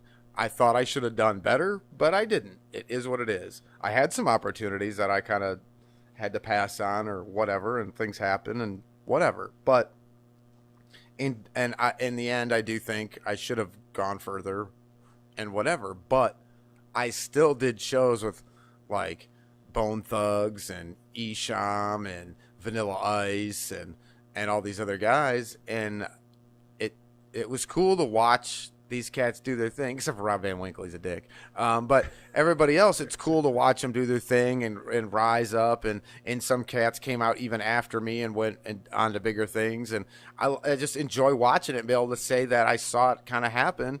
And that's it. I wasn't a part of it. I didn't make it happen. I didn't do anything. And I wasn't the man. But I got to be there as part of the scene and watch it happen as it happened and unfold. And get to be a part of that history from a just witnessing it kind of standpoint. That's good enough for me. Like I don't necessarily have to, if something like that works out for me then cool. But like if it doesn't, just being able to be around it and witness it and be able to say that you saw it and were a part of it, I think is a super cool thing. And especially if you're like involved in it in the industry of whatever you're talking about. And so I love it. And so, yeah, I don't get that whole mentality that he's coming with. It doesn't, you were an integral part of it. Like, so who cares if you were 1A or you know what I mean? Or 2 or second, who cares? You think Klay Thompson gives a shit? You know, if he's 1, 2 or 3 on some jackass's fantasy depth chart? No. I mean, let's be real about it. Because that's what this boils down to, right? He's mad because he isn't considered, you know, a number 1 on somebody's fantasy depth chart for that era, for that time, for that team.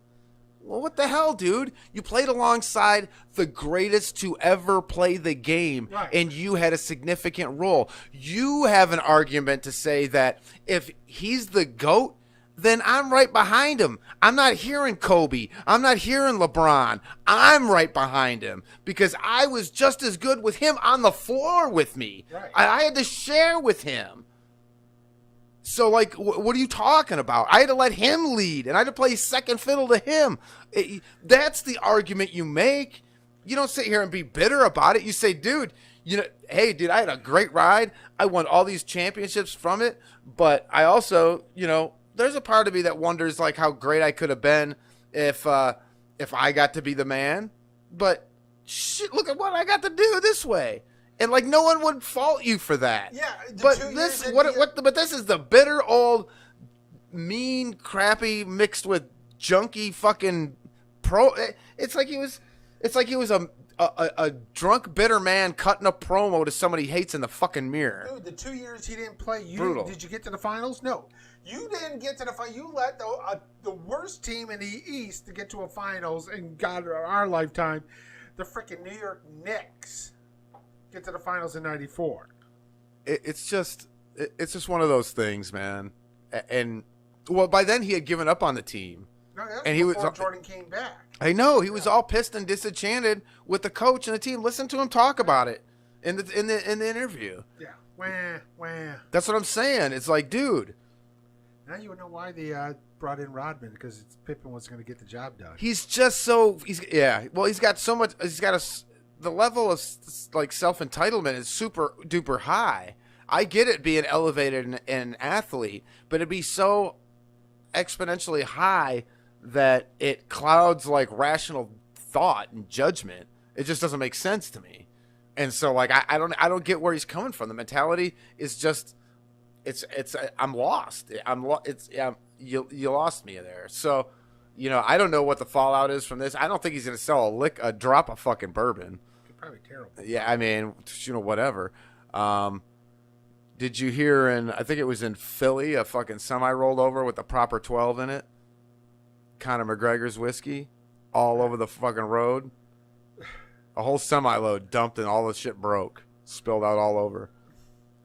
On purpose, so it makes it more valuable. Yeah. It's not that good of an Irish whiskey. No, it isn't. It's comparable to Bushmills. Yeah, there'll be not even as good as Bushmills. Yeah, nobody's gonna be sad, and then all you'll have left when it's done is a clean spot in the road. It's not as good as Jameson's, and it's definitely not as good as Redbreast. Yeah, damn sure. Trust me, I know. I drink whiskey. It's funny. So, but yeah, so we got 5 minutes or almost 6 minutes into the second period, still 0-0. Oh, and you know what? Some of those games are still uber exciting, right? Like, we kind of cap on soccer for the 0-0 situation, but a hockey 0-0 game in the playoffs can have you sitting on the edge of your seat the whole damn time. Like, would you have a 1-0 game with a shorthanded goal? Like, and that was like, you're watching on the edge of your seat the whole damn game. The Islanders game 7, right? Yeah. Is that was one? So That 1-0 game right. 7. And it was a shorthanded goal. Yeah. That they got that on, and that game was still edge of your seat. Oh yeah. You know what I'm saying? So, I mean, I don't get those kind of feels from soccer, but hockey does that, and they do a great job with that. We lost 2-1 in the Game 7 and 09 finals, and right? I mean, Lidstrom just missed. He hit the crossbar. Yeah. Oh, jeez. Yeah. Suns are up 15-11 in the first quarter. I fully expect them to put it on them tonight. I don't want to, Yeah, they don't want to go to Game 7. They want to end this puppy now. We talked about it. They got to come out with a sense of urgency and just put them away. So they already announced on there.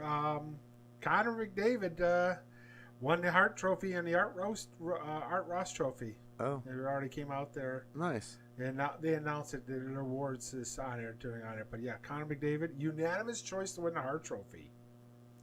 Okay. Vince now was Marc-Andre Fleury from Vegas. There we go.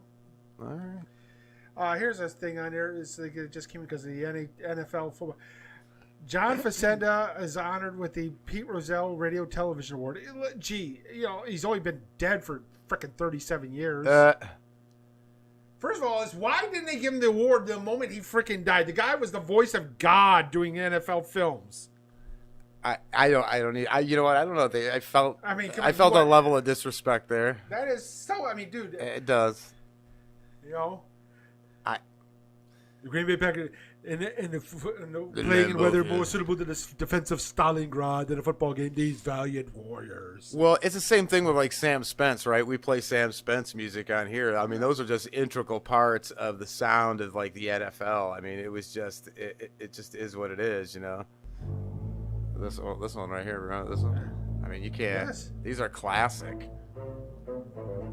And so that voiceovers. And you're John Facenda. Yeah, I mean, voice of God. Those two guys should be in there. Like I said, that's him and Sam Spence. That music and his combo, and then who was the other guy that did all the Steve Sable. Thank you. Those basically him and his dad created good NFL films. Yeah, which is again, let's basically go to the NFL. Here's what we want to do, and they just ran with it. And again, it was essentially 3 guys doing it. Yeah. I mean, if you really think about just those 4 guys, the Sables, and then Spence, and dude, that with those 4 guys to put a production together like that, that's absolutely fucking phenomenal, man. I mean, that is like picking the earth and putting it on your shoulders. Yes. Because I mean, the NFL, even when it was smaller and they played less games and it wasn't as big of a thing like it is now, that is heavy lifting for 4 dudes. Let's just be serious. Oh, yeah. I mean, that's no joke. All you gotta do is basically hit the little computer and say, I want to hear this and hear this and hear this from Facenda. Now I would go to the Hall of Fame just to hear John Facenda. Yeah. Greg Morton leading the high-powered Denver offense runs into something known as doomsday. And there's this Randy White coming over. It's amazing stuff, man. It's just glorious. You know, it's one of those things where, like, it's a perfect storm, man. You just get all these creative people all in the same place at the same time, and they just make an absolute masterpiece. Yes, I mean, we gotta look at the gloriness of that. And again, like, you get the old days before baseball was on every damn day of the week, on there and on and on. You only had one national game, and that was NBC's game of the week on Saturday afternoon. So if your team was on there Saturday afternoon and you had Vince Scully and Joe Garagiola, or Vince Scully and Tony Kukoc calling it was a big game. Again, Vince Scully is God. I mean, granted, we had Ernie Harwell, but the same thing on there. Sure. Vin and Ernie were buds, and they were both worked with the Dodgers. I mean, that's what they came up with on there. Ernie left to go to Baltimore and then Detroit now. But yeah, I mean, yeah, good stuff. My mission in life was to get to a Dodger game, eating a Dodger dog, having a transistor radio, and hearing Vin call the game. Didn't get there, damn it. But that was it. That was a bucket list. Nice. Damn it. Nice. Nice, very nice. So yeah, we got NHL again. We got into that, and again, this is Lightning took basically a goal on there. So let's see who scored that goal. Ooh, 1-0. 1-0 Lightning. I mean, I think I got to feel like the Lightning's a favorite in this series. Yes. They just got the most talent out there. And but how the NHL plays out, the way the Habs have been playing, like you can't. You never know. You never know. Scored the goal with on their Ruda and Tyler Johnson with the assist. Very nice. So. And as we said now too, it's like the NFL's coming in. They're talking about possibility of Aaron Rodgers just sitting the year out, not retiring, not demanding a trade. Just sitting it. Sit out. There's a lot of fines and penalties and stuff that are tied into that. You know what? I'm going to tell you something that maybe no one's talked about that could be in play is a breach of contract scenario as well. And I don't know what happens on that, but you can have some fallout. Like if they really want to do something, they can get him off the books. Yeah. And still own his rights. I mean, you know how that went with Barry. So, and then you have to, if you're so you could essentially just kind of freeze frame yourself, right? Yeah. Where like no matter what you do, if you come back, you got to play that year. You're going to have to play that year out. So whether you play that year now or 10 years from now, if you're going to be back in this league, whatever, they may go after the remaining portion of it's not a May thing. It's not a May thing. They absolutely will. Yeah. You know what I'm saying? Without a doubt. Kicker is too is if he retires on there, then they got we'll see what Jordan Love does, but Devontae Adams may leave after this year. Right. He's a free agent. Sure. And Derek Carr's already basically trying to get him to come to Vegas. Nice. Because they were teammates in college. Nice. That would be interesting, but that's all right because Gruden's messing that place up anyway. Yeah. So. And they can't fire him because he owns part of the team and they pay him too much money. Yeah, that's a total mess. That'd be the last place I'd want to go, to be honest with you. As much as the I would like to go. I wouldn't mind playing Vegas. I just don't want to play for Gruden. Well, I don't mind Oakland. I don't mind going to Vegas. I don't mind the fan base. I don't mind all that, but the ownership group and the fact that he's that deep in it and all that other stuff. There's no way. There's no way I want to be a part of that mess. It just feels like it's going to come crumbling down at some point for, I don't know. I don't like it. That mixture of things just doesn't fly for me. So, but we shall see. So we got that. Also, with the NFL is they're going to do basically okaying throwbacks and alternate helmets for next year. Yeah, so they wanted to do throwbacks or whatever to these, but the problem was they always had the same new helmet. Yes. And so it just didn't look right. So everybody wanted to see these, and I don't see why they don't do it because the replica helmet gimmick sells. Yes. And so alternate helmet gimmick sells. Yes, so an alternate helmet gimmick would sell like a mofo, and then you already know the alternate jersey scenario. It only helps enhance the sale of that jersey having the helmet that goes along with it. Because when I see the total package, I go, "Ooh, I want to get that jersey," even though the pants and the helmet, the whole get-up is what's selling me. It's not just the jersey. Let's be real. It's a psychology to the sale here. And that part of it is it. If you do the whole uniform proper, it makes that jersey pop that much more, and hence the buyer wants it that much more. And so it's just, it only makes sense. The fact that they didn't do this before I don't even get it. Like, why we are a stickler about like uniforms when it comes to things like that. Like, just sit down and come up with a gimmick. And then if you have an idea to come up, like we talked about having the Motown jerseys and coming up with a gimmick jersey. If you want to do a gimmick jersey, then do a gimmick jersey. Right. Sell it. The league gets that money, right? League gets some of that money too. Like, players get some of that money with the the players get money, the teams get money, and the league gets money. But you don't want to do it because why? Dude, I'm surprised they don't have 10 fucking alternate jerseys. So many you don't even know what's what anymore. Yes. Just back to sell the them. throwback like Seahawk jersey on there with the. No, I got 10 jerseys for every team. Oh yeah, I mean, you know what I'm saying? Helmet. Go with the original Seahawk helmet on there versus the. If I'm marketing, this is what I'm doing. Every on my shop, you go to your team shop. Every single era of jerseys available. Yes. Every single era of helmet gimmick, is available. I would even do reprints of the throwback championship shirts, conference shirt, you know what I'm saying? Yeah. Just team shirts from the throwback, because that nostalgia sells. Yes. Like the Bad Boys logo, right? Yeah, hell, I mean, there's an alternate. Boom, embrace the Bad Boys, man, with the skull and crossbones and the basketball. So that's what I'm saying. Like, so the Bad Boys swag, I got a new hoodie, and it's the Bad Boys hoodie from back in the day, and I just got it last year. Well, here, we love that. I mean, Bad Boys are yeah. But I guess my point is why the league doesn't just. I would think in a league that's so money hungry, they all are, that you would just make as many as you effing wanted. Like, I would feel like we should be so flooded that we want you to stop making them. Right. And quite frankly, we're begging for them. It doesn't make any sense. The downside is because you have certain teams like Green Bay, Chicago, Pittsburgh. They kept the same uniforms essentially for the last freaking far as Why? Why change them every 5 years? Well, they don't because again it's. But that's if I'm the NFL, I'm mandating it. That you change tweak it a little, anything. I don't care if you're just putting different color piping on it. Down there. Go back to the Steve Bartkowski red helmet with the Falcon on there, dude. Go with that. I don't care what subtle changes you make. You know how sometimes the downside is you're not going to be able to do one for the Washington football team because. If you do a tribute to Native Americans, you sure the fuck can. Well, you could, especially with the one with the helmet with the lance on there. Right. On there with that. You could do that on there, but then you can do that one.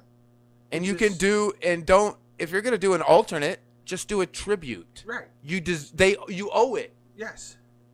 Do a tribute. Yes. Do a whole fucking gimmick for halftime. Philadelphia, I want the Kelly Green, Randall Cunningham jersey and helmet, baby. That's what I'm saying. Like, why can't I go on there and get everything you guys have, even if it's reprints? Why can't I get basically everything that you've ever offered? Because you've never put that kind of merchandise out. Like, perfect example. I'm into the whole pro wrestling thing. Guys, go to IWEgladiators.com. Check us out on High Spots, and hopefully soon on a CBS affiliate near you. But in wrestling merchandise like WWE, every championship that they ever made is available on their shop. Right. Like back from the fucking 70s and 80s. Oh, yeah. And they reproduce them, and then sometimes they'll even make them better or more accurate to the times and resell them. Or now they can't make them with the WWF logos. They have to use the other logos now because of the whole panda shit. Yeah. But so like they sell all that shit. And then they don't do all the throwback shirts and all that, but they really try to do. They still sell shirts and merchandise for cats that don't work anymore. Right. I mean, it's not hard to change the WWF to a WWE. Or you just put that bottom bar on it. Well, they just the way they did it, they just made the two W's, and that's it. Yeah. The E's not even the F. There. None of it's there, so they don't have to worry about it. So you got that, but yeah, I should dig it. I mean, again.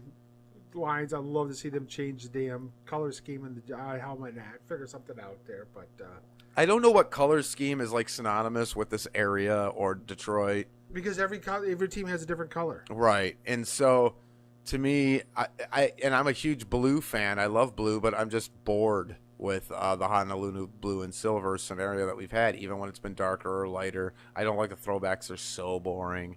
I mean, they are a classic look. Don't get me wrong. We talk about simple and classic and that look, and they have it. I'm just so bored of it. And there's no alternate jersey. When we had those black jerseys, that was the most excited I got over Lions merchandise in my entire life. And I never even bought one. But when they had them and they were using them in games, that was it. There's never, ever been a time that I've ever liked anything more that they've ever put out from a merchandise standpoint. Right. And that's bad because they weren't great. No, I liked them. They were nice. I like them better. But that and that's sad to me. So, and so like I'm so bored with it. I don't know what they would do. I would totally embrace that black look, and then maybe giving us the prowling lion or a face forward lion or something like that. And I mean, it may look a little Arena League-ish or Last Boy Scout-ish, but whatever, we're gangster. I'll go with the Last Boy Scout. Let's do it. Yeah, especially we have to shoot people on the field to win anyway. So well, yeah, that's Billy Blanks. Yeah, who played that character in it. But again, here and he had the other team that was here for a little period that actually won a championship was the Panthers, which was a great logo and a great color scheme. I love the maroon and almost like a burgundy with the champagne. Yeah, it was a bomb logo. Well, and that's what I'm saying. That's where you could, like I said, something that you wouldn't necessarily like associate with a team here or think of, and it's a great, like you said, it looks great. It came out awesome.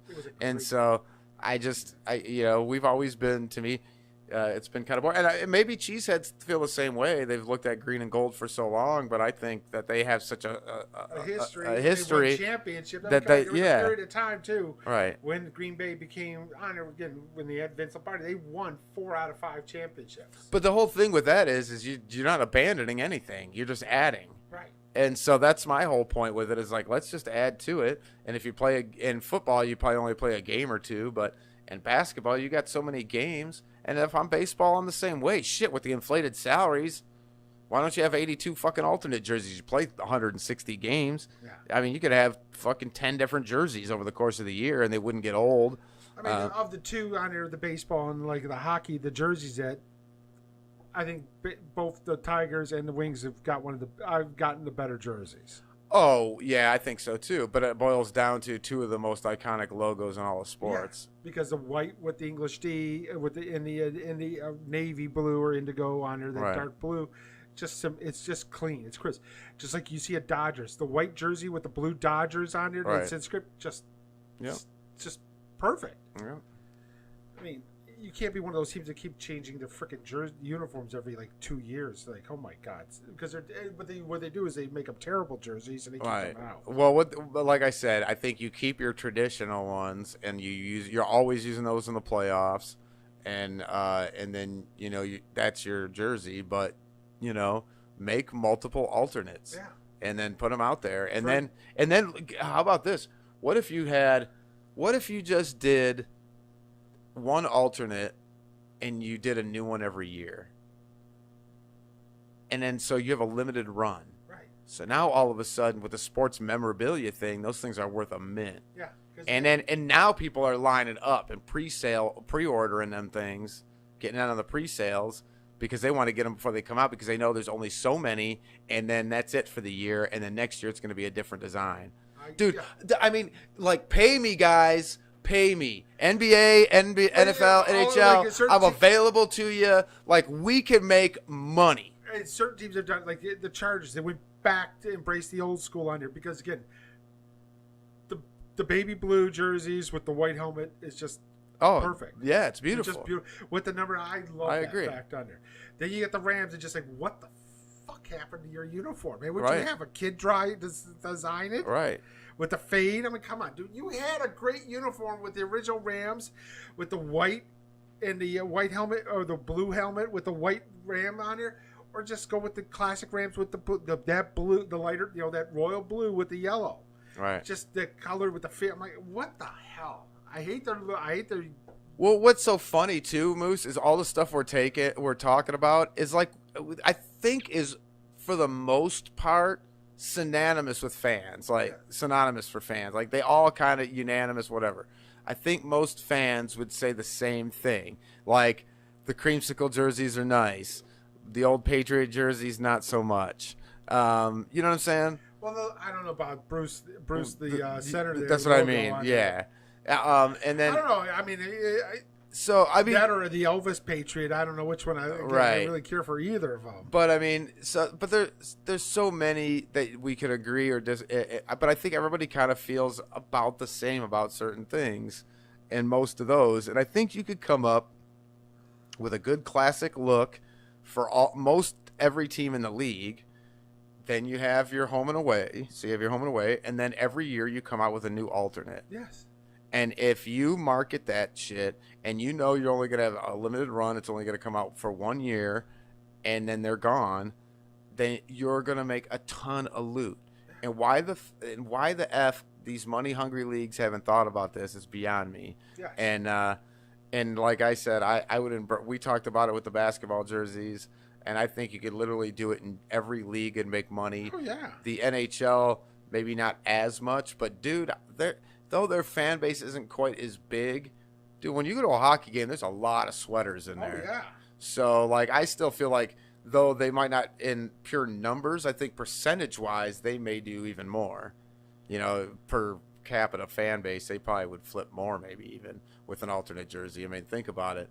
If you went back to the classic Hartford Whalers jersey and that was your gimmick, and then you could do like a totally like, whatever. If you're gonna do the Hartford one here in Carolina, you gotta bring back the old Whaler theme song, man. Sure. Too, with that dun, dun, dun, dun, dun, dun, dun. So like I just think there's a lot of options for a lot of these teams in all the leagues. If I'm the Islanders, and they just missed the ball. Don't bring back the Gordon Fisherman logo because it was terrible. It was terrible.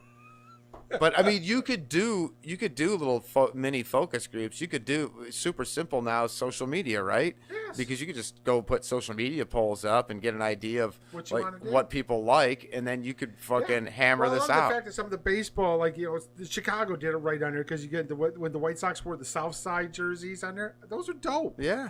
And then the Cubs came out with the Wrigleyville ones, those are awesome. And then you had the Boston ones. What the fuck were that? I don't know. Well, that's so easy, right? You just kind of a photo, an image gets leaked of a concept, and then everybody either loves it or hammers it. And if they hammer it, then you do something else. If they love it, then you pull the trigger on it. You go, oh. Cardinals didn't need to bring back the old powder blue stuff from the late 70s, early 80s. Right. The Phillies were in the powder blue uniform on it, which made no sense. Like, what the hell? I mean, but again, everybody had powder blue back in the late 70s, early 80s. Canada Mike says he has quite a few the WHA jerseys. I think that stuff's cool, though. I think it's same thing if you're rocking the Negro League jerseys or anything like that, or any of these more obscure minor league or whatever leagues. I like that stuff. Latin on it, they got the Tigres. Yeah. I kind of dig that. Yeah, I like that stuff. So I think anything that's just a little off the ordinary, a little bit different, I dig it. So. I don't know, whatever. That's what I like about jerseys. Like I even have an alternate, like this weird Tigers jersey. It's just gray, and it's got the old English D on the chest, big, real big, and it's the same. It's the same exact company that made their jerseys at the time. It's the official, it's made like the official one. It's just not one that they ever even wore. And it's a different jersey, a different look, and I just thought it was kind of cool. And it's like, why wouldn't you sell these? Like, why wouldn't you if you had this cool look, and people imagine how many you'd sell if you played 3 or 4 games a year in the fucking thing. People would be like, oh wow, it's just different. Even if it's not that great, sometimes people just buy it because it's different and they're a fan. I got every single jersey they ever made. It's a really stupid, silly one. It's like you got 4 teams in Detroit. Everybody switch color schemes. Oh, Giants sure. could be in like the red and white. Sure. And the Pistons could be in the navy and orange, and I would the Wings like. could be in, Yeah, I'd like to see.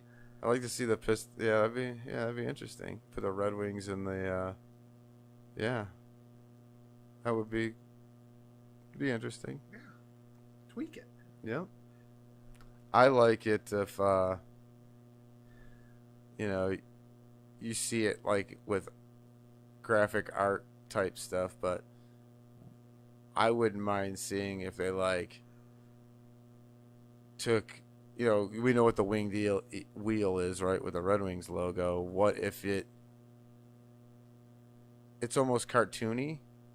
What if it looked like more real?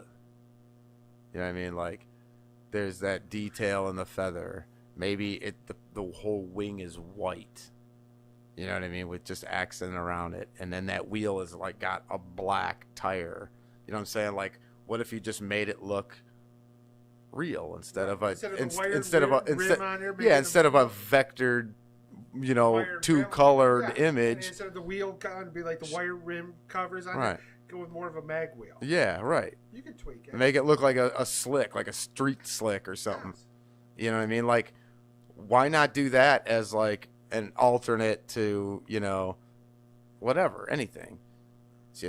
I don't know, put it on a hat.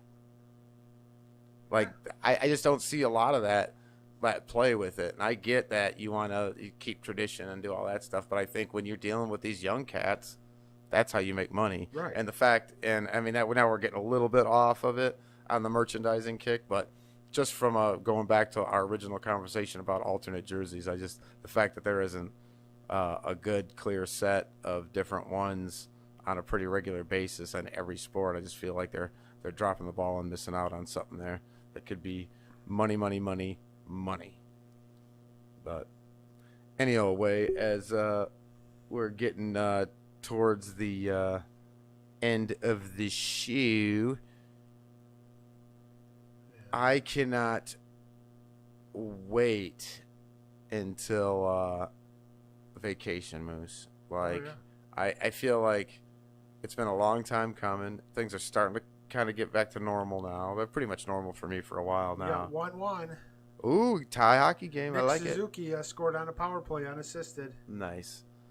But I am super excited for a physical and mental break, which is just a few weeks away. But and we'll get into our break here and how we're going to handle that. We'd normally be on break by now, so we'll kind of get you some updates here in the next coming weeks as we figure this out. But we'll probably finish up the finals here, or maybe, I don't know, Moose, how you feel about it. We'll figure it out. Well, I'll be here for next week, and then I'm off for a week because I'll be in Kentucky. Okay, so you'll be on your break, and then I think that'll be like a week, and then I'll be gone. So we'll see how it kind of all plays out. But how about, before we get out of here, I'd be remiss if we weren't talking a little Ohtani today. Yeah. Do you not pitch a guy because he hits so fucking good? Yeah, you can't. I mean, the dude. I mean, how do they not market that guy? I don't care if he can't speak a lick of English. How do you not market that guy? Look at that. I mean, that guy's impressive as hell. Yeah. He's raking that ball. And don't put him in the home run derby, please. No. Don't mess this dude up. No. But yeah, I mean, when you talk about a guy that is, pitching really well and great at that, and then the fact that he's hitting so well that he already had Tommy Johnson, dude. No. Right. No. Yeah. Yeah, he's got 28 home runs on there. Yeah, didn't he just get one last night or something? Yeah. Yeah, I think that's what kind of brought up the conversation, I think, on a national basis a little bit earlier. I mean, it's just 28 bombs. I mean, just 29. I mean, just. Yeah, and if you're in a fantasy, okay, I get Ohtani on there, but he's a pitcher. But can I get his hitting stats on there? And of course, the league. I mean, it's just for shit and giggles. No, you got to get draft. You can actually have them twice on your team. Once as a hitter and once as a pitcher. Unfortunately, I don't have him as the hitter. I got him as the pitcher. pitcher. But he's still doing pretty good. So. I see. That's the one thing I liked about like fantasy football, right? If you get a defensive back that returns kickoffs and gets touchdowns, you get those points. Yeah. Like that I'd be so mad if I play in a league that has defense and they give you a slot for defensive back and then you don't get his offensive output. I'd be bent. So, yeah, that kind of – I'd be like, F you in your league. I'm out of here. I don't like your stupid rules. I'm a baby. I'm going to take my ball and go home. That's how I am. I don't like it. But I think I would know that going in that it's like that, so then I'd have to just live with it. Yeah, but I don't – again, the home run derby, dude, cats on there. No, don't do it. And it screws them up for like – Yeah, forever. Forever. It feels like. It is. It's so weird. Bobby Abreu was never the same after that home run derby here in Detroit. Well, there's got to be something about the way David Ortiz was because he's a freak. I think the only thing that kind of allows for it to be a little bit more acceptable nowadays is, okay, so we talk about what's the biggest flaw with doing that and why you don't want to do it, because not only are you raking so many at once, you're trying to jack them out every time, so you swing differently. No, that nowadays that's not any different than they do every time they're at bat. Yeah. They swing at everything as hard as they can every time. And so what's the difference? I mean, pretty soon we're not quite there yet, but pretty soon there won't be any difference from being in the home run derby than being a normal at bat, other than they're not going to be coming at you as fast. Right. And so that's just my take on it, though. I mean, maybe I'm a little you're right. off base there, but it's just like, I don't know. Baseball can't get out of its own way, dude. This whole stuff with the sticky shit and the who's what and what's where and who can use what and everything else. We talked about it a little bit last week with the stare downs and all the other nonsense that went along with it, but they're not improving. They got the first guy that got popped was the guy with the guy. Yeah, now he's like, dude, it was just rosin in my sweaty nuts, man. What do you want? No, we got the test back on there from there. No, so, I mean, it's gonna be one of those things where how is it cost effective if all these cats start saying, "Oh, it's just rosin," or "It's just this or that," whatever's legal, and then it's got to get tested, then they got to do this, that, and the other. Like, is it gonna be cost effective for them to keep this up? Yeah. I think what will happen, which is the way they should have handled it anyway, is that they'll reset it all next year. Yeah, you'll get challenges too. Right. And if you're wrong on the first one, you lose the second. Right, and you'll minimize the But I just feel like they should have waited until next year to implement anything, because doing it this year kind of messes with the competitive balance in the respect that it's a new rule you got to adjust to right now, and it only affects one side of the ball, or offense or and then that certain teams have an advantage on one or the other side, so then hensely it becomes an advantage, so or disadvantage, so depending, so it's just not equal, even though it kind of is, but it really isn't. It's like kind of like the law of multiplying or multipliers. So I don't know. We shall see if baseball can, wipe its little binky or, its little butt and change its little diaper and not shit on itself again and get out of its own damn way. Hey, Tigers are in third place in our division. Sweet. I think. We're 6-4 last 10. Minnesota's getting hot. They're 7-3 in their last 10, and Kansas City's 2-8, and they've lost 7 in a row. See, the Tigers could be in third place, but you've got to be in first place, and to be first place, you got to be the champ. You need championship belts. JW Belts got you. www.jwbelts.com. Rocking out some handcrafted championship belts. We've got a supply chain issue with some of our lower end belts, but all the higher end belts are available. We'll have some new specials coming after the 4th of July weekend, and we will be rocking some cool stuff there and debuting some neat new products. So check out jwbelts.com when you get a chance for your custom handcrafted championship belts. Alrighty, Moose. Another one in the books. Yes.